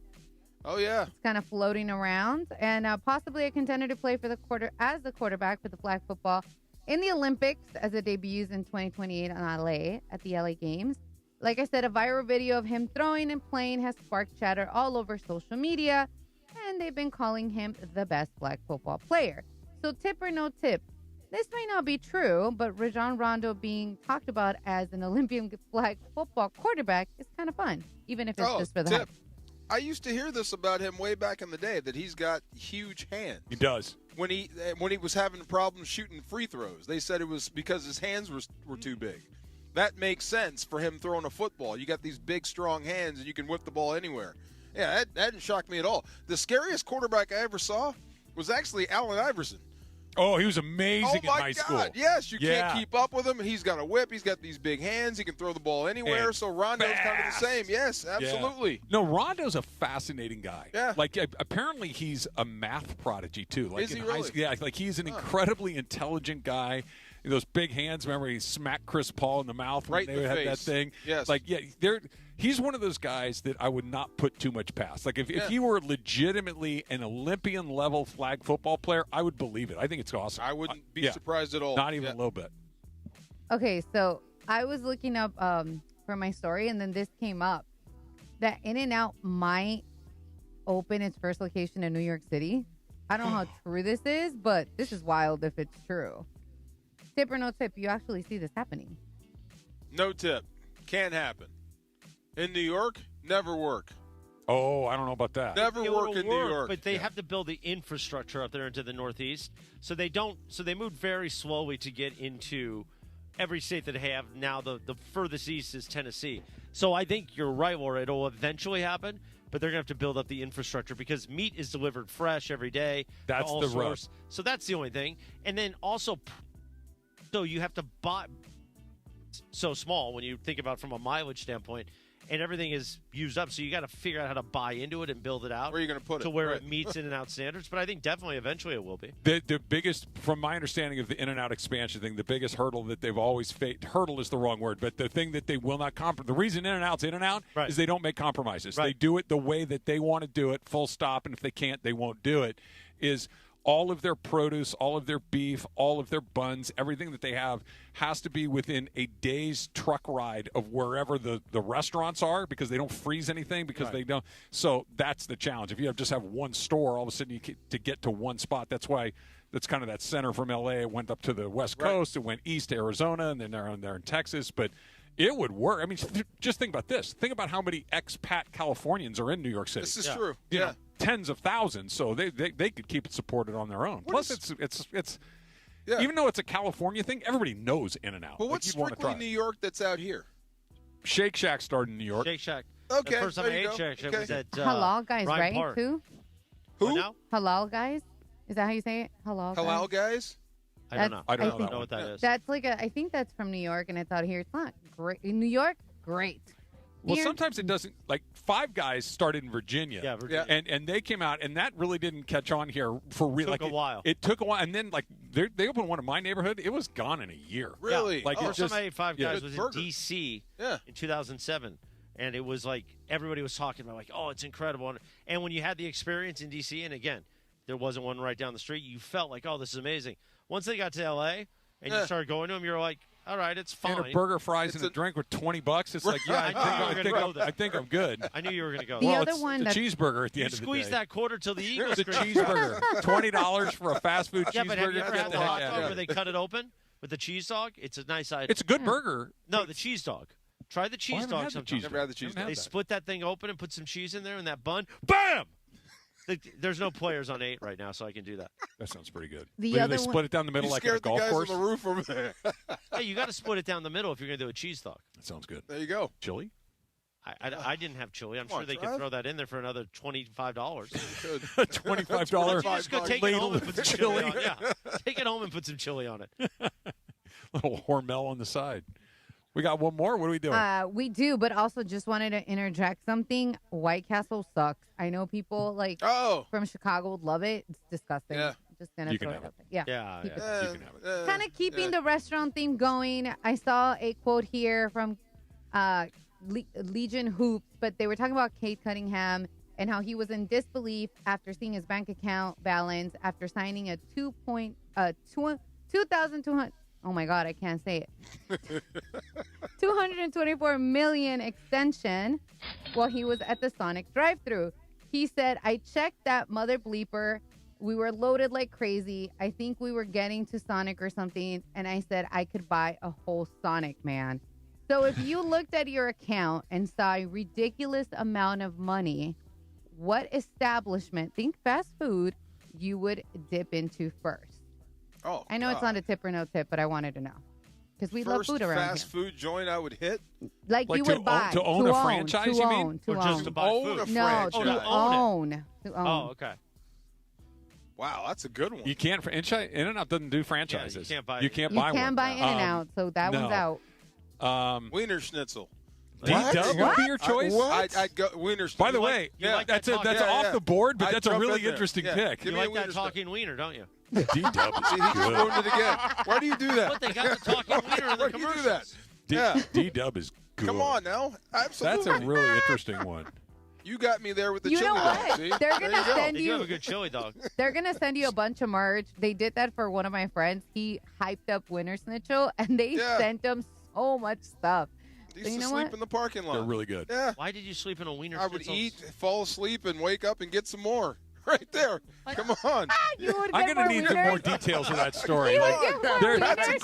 there's day. pieces of that day that you're Yes. leaving out. Like, I No. need to know what led you to go Couple to Wiener dogs, Schnitzel, fries. then sleep, then Sleep read right it. there, wake Now, up, by go the way, back through. I don't know. Yeah. I haven't been to a wiener schnitzel in probably like 7-8 years, but the last time I went, their fries are sneaky, They're good. salty, and good. They're They are good. Yes. No, It's a good meal. Wiener Schnitzel is good. Good meal. Now you're going to make me want to go to wiener schnitzel. No, tonight. like it's one like when he said it, I hadn't even considered it. I'm like, that's an oddly That's awesome like answer. some talking wieners on a Friday night. Man, that's hey, I'm going to a wiener schnitzel tonight. speaking of the chili, Yeah. Wiener the dogs. You know that legit. wiener schnitzel chili, do you know what the influence was? No. It's either they're connected to Taco Bell because Mr. Bell, it was either he liked the chili and that's the baseline he used for the Taco chili Bell Rito? sauce, or the other way around. But Okay. they're connected. I didn't know that. Mr. Schnitzel and Mr. Bell. There you go, Mr. Schnitzel Bell. Schnitzel Bell. Hey, a talking wiener going south of the border. Nothing wrong with Starbucks, that. I think, is my answer. Do you guys like Starbucks. Arby's? Buy a Starbucks? I feel like you don't see those go out of business very often. Yeah, and that's true. As far as I can tell, they have some of the laziest employees ever, so you don't have to really work that hard to find people. Wow. Yeah. Maybe it's just the one in my neighborhood. It's because the one by our office, they're great. They're They really are. quick and fast, but the one by my house, my goodness. McDonald's. Like there's nobody in there. You know where I Yeah, live. very smart. So- Laurel, McDonald's, they don't lose money. What, you're going to tell me they lose money? They can. People are making different choices. They can. Yeah. Really? Yeah. But they still have. I mean, I go to McDonald's a lot for coffee and a Diet Coke. Yeah. And they're packed. All I the went to time. one the other day. I was killing time, and I went into a McDonald's before I had a lunch meeting. I went to a McDonald's to have a Diet Coke and coffee and use their Wi-Fi so I could do some They work. have good Wi-Fi. And the place was jammed for the lunch hour. Okay, good. And I'm by the glad. way, because of prices now in California, a Diet Coke and a medium coffee was like $7. Wow. So that's not a bad markup. Still better than the $20 cheeseburger. That's true. That's right. Get that done for sure. Yeah. When I go into my local Starbucks, there's one person in line ahead of me. I've pre-ordered on the app, so by the time I get there, and it's still not there. Oh, that's Like, bad. what's the Trav. point of this? What's That the is point bad. of this? That is bad. What's That the might be point of personal. using the app? Wait, do That you might guys be like? Do personal. you guys like Arby's? Never been. So, by the way, okay, DeAndre. Never been. Arby's is neither. amazing. Now, I say that as also not having Arby's in like 10 years, but when I used to, once in a while you go to Arby's, you get the regular roast beef sandwich, you put some of that Arby's sauce, and who knows what's in that Arby's sauce. Sugar. Like leftovers from Chernobyl to be in the Arby's sauce. But it's fantastic. And the curly fries, it's amazing. And then you will sleep for the next day. You will be in a salt sodium induced It's a tranquilizer sandwich. I don't That's know what I want to terrific. do tonight now. Wiener Schnitzel or Arby's? Why not both? Yeah. I was going to say, do it like a Wiener little Schnitzel. poo-poo Put one of platter those of talking both. wieners in the roast Wiener beef Schnitzel. sandwich. There you go. I'm telling you, Wiener Schnitzel sounds amazing right now. Maybe it's just because I'm freezing and I want the chili, but That that hot sounds chili. so good. 10 minutes after 5 at KSPN Los Angeles, a Good Karma Brands radio I'm station. going to dream about Wiener Wiener Schnitzel Schnitzel. tonight. Yeah. Really, I'm not even dreaming about In the some parking talking lot. wieners. Try it in the parking lot. It's a great sleep. All right, it's It's a Live Nation Ticket Friday. Call 213-799-0139. You're like, what phone number is that? Let me tell you one more time. 213-799-0139. Caller number 7 right now wins a pair of tickets to see Shane Gillis and friends at the Hollywood Bowl on May 4th as part of the Netflix is a Joke series. Dome is one of the biggest comedy events of the year, only with ESPN LA and Live Nation. 213-799-0139. Caller number 7 right now. We'll take a few minutes time out. We'll come back. We'll keep it going here as it starts to get a little bit cool at Riviera Country Club. We are live from the Genesis Invitational right here on ESPN LA. To celebrate the Lunar New Year and the Year of the Horse, Morongo is literally making wishes come true. No joke. Now your top reasons to visit Morongo. Lion dancers will be loose on the casino floor, bringing luck, rhythm, and roaring good times the 20th and 21st. Number 2. Win up to $2,000 cash playing Lunar Fire Feast Hot Seats, Fridays 5 to 11 p.m. and Saturdays 6 to 11 p.m. And the number 1 reason. We're giving away a Ford Bronco on the 27th. Morongo, good times. In Los Angeles, it's not about closing deals. It's about opening partnerships. At ESPN LA, we're hiring audio play-by-play and digital marketing consultants. People who build relationships and create custom solutions powered by ESPN LA and the biggest teams in the city. This is where brands connect with fans who care. Competitive pay, full benefits, unlimited upside. Open your next partnership. Apply now at goodkarmabrands.com/careers. ESPN LA family on personal injury attorney Joseph S. Normand. 2026 marks 15 years that you've trusted me to represent you. When you're hurt and down, I'm honored to fight for you in personal injury cases when it matters most. Numbers don't lie. I'm the real deal. The voice you hear is the voice you get. If you've been injured in an accident, call 213-747-1234, 213-747-1234, or visit normandlegal.com. Normand Legal, built on trust, proven by results. I'm alright. Nobody but about me. The theme from Caddyshack. That's how you end it off. Kenny Loggins on a Friday. The DeMarco and Travis Afternoon Show. We're live from the Genesis Invitational at Riviera Country Club, outside of the Travis Mathew trailer, right off the 8th fairway. By the way, all weekend long, limited tickets available. Go to genesisinvitational.com to get your tickets and be part of a Southern California tradition, a beautiful event here all weekend long. I know I'll be here Saturday and Sunday. And I want Wiener Schnitzel tonight after that last segment. By the way, I got a DM from Manny Juarez, great listener. Just heard your Arby's description, and now I have to get some. LOL. Dude's night out with Arby's. Maybe. There you go. But apparently, Young D, producer D, said Funches. Michael Funches is on one.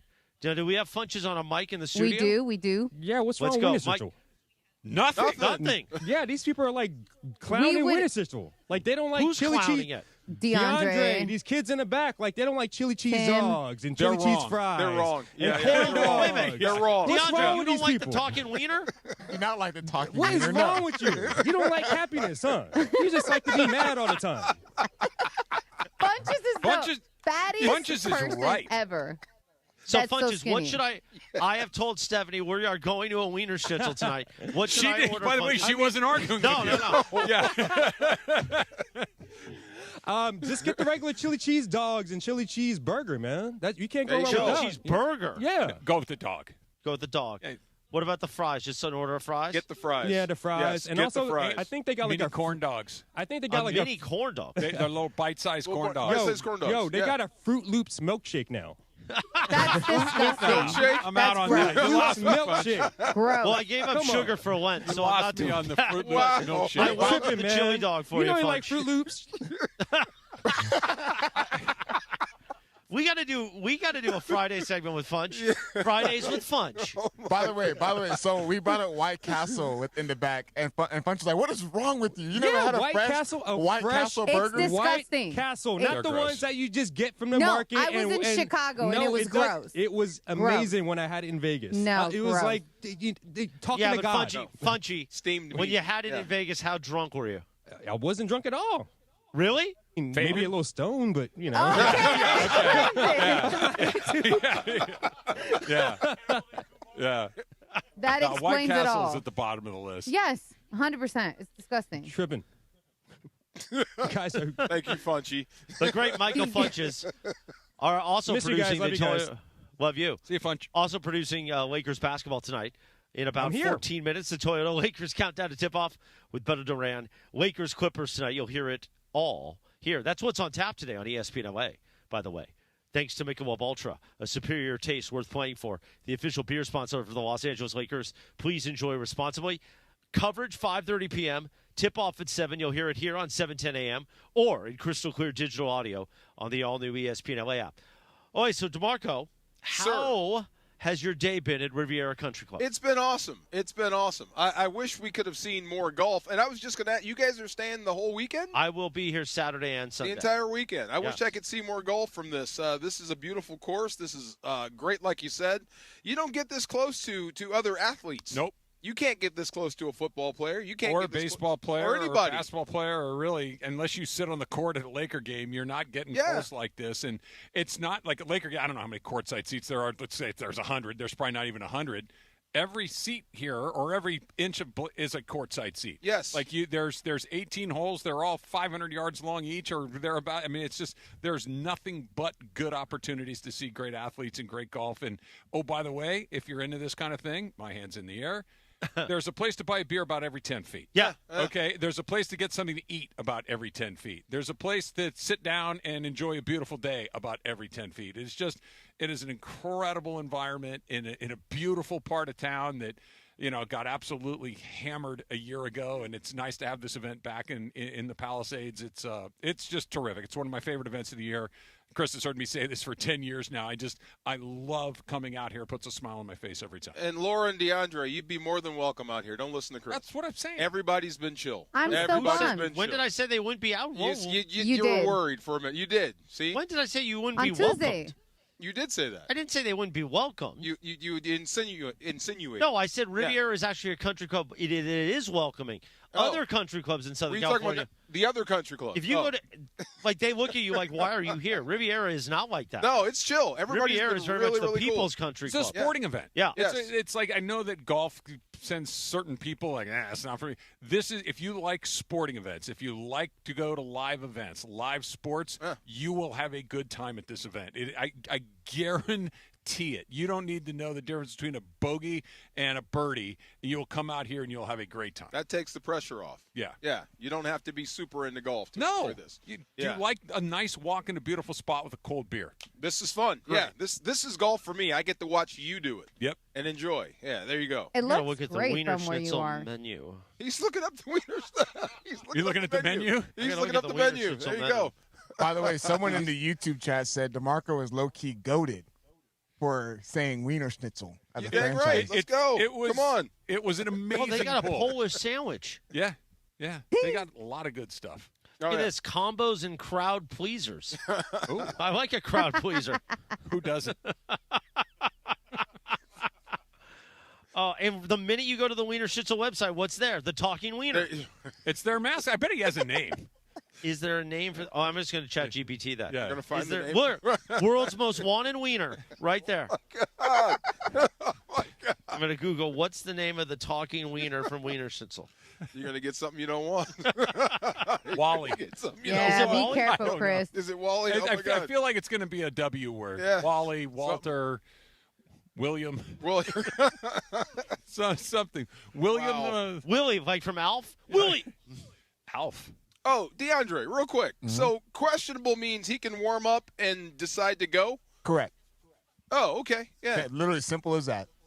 Yeah. I think what Trudell said is probably the best. Oh, bet. he's called the delicious one. Ooh. TDO. It's a delicious talking wiener. Really? TDO? Yeah. TDO. Ah, I like it. Now we know. The delicious one. Yeah. I like Wally better. Wally's That's just better. me. I wasn't at that meeting. They didn't consult me for that.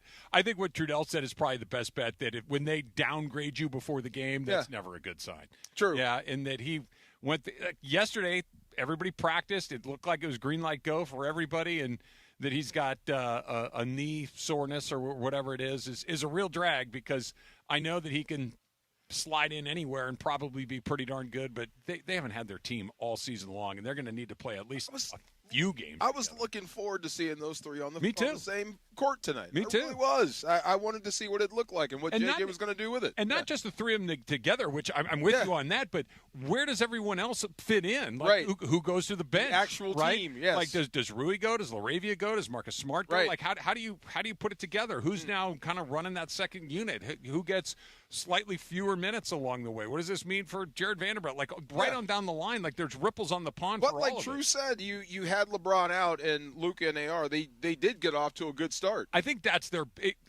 of those combinations. So you've got Luka and AR, Luka and LeBron, LeBron and AR, right? So you have four combinations that you can put those guys together with.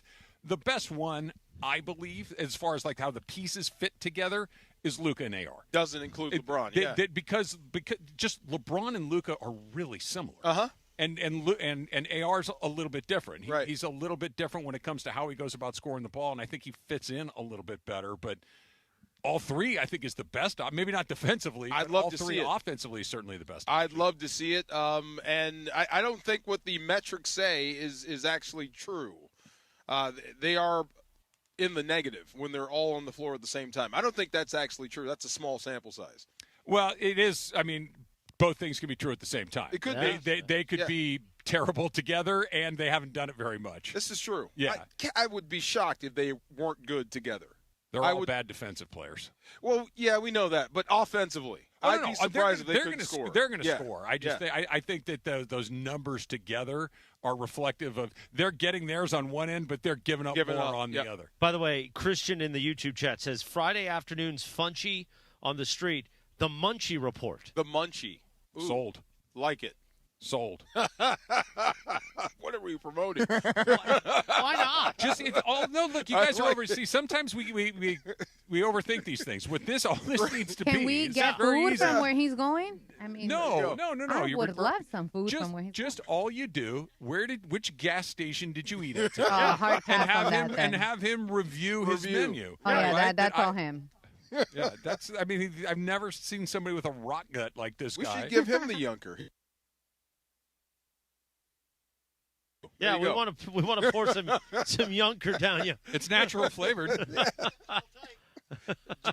Right. Wow.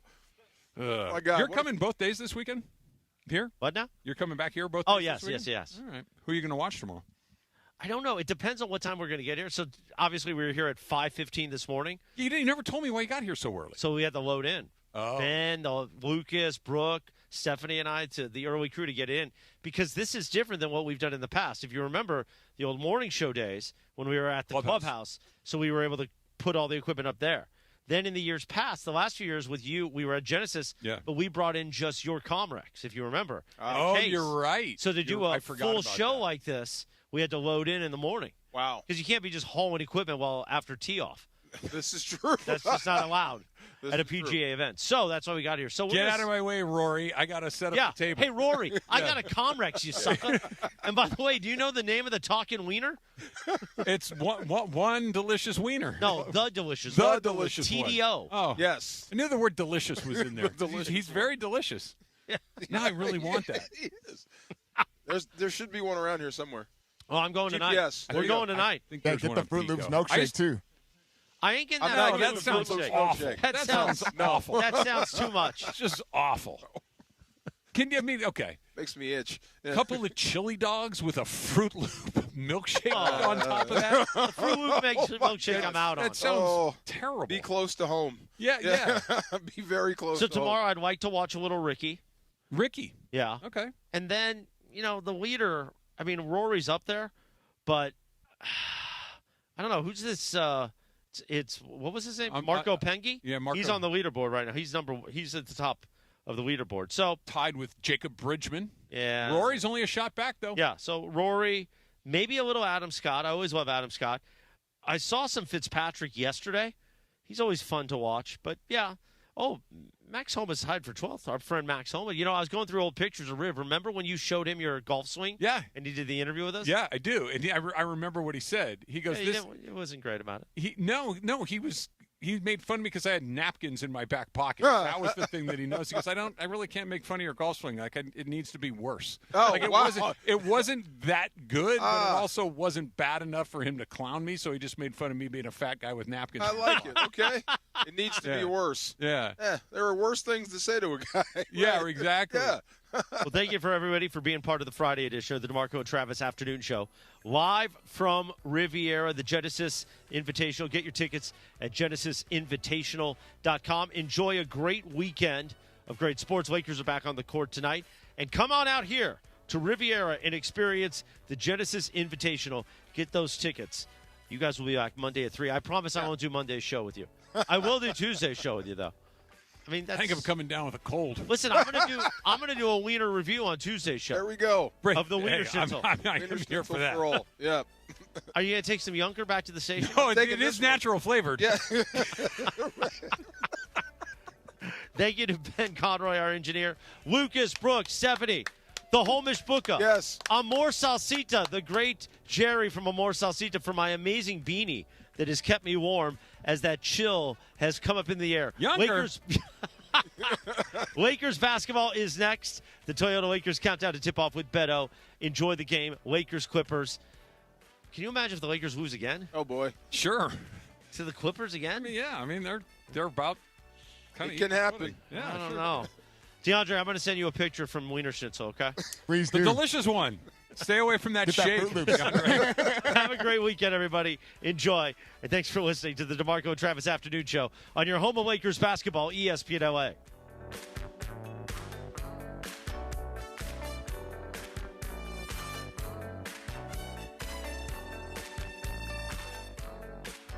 John Ireland here, and before the lights come up at Crypto.com Arena, make your night legendary at Javier's downtown. A SoCal tradition for decades, Javier's is where timeless recipes meet modern elegance. Handcrafted margaritas, premium tequila, coastal Mexican flavors, always a part of the celebration. Whether you're courtside or catching a concert, start your evening where LA gathers for that unmistakable Javier's experience. Javier's newest location is just steps from the arena. Javier's downtown. Tradition, taste, and an amazing start to your evening.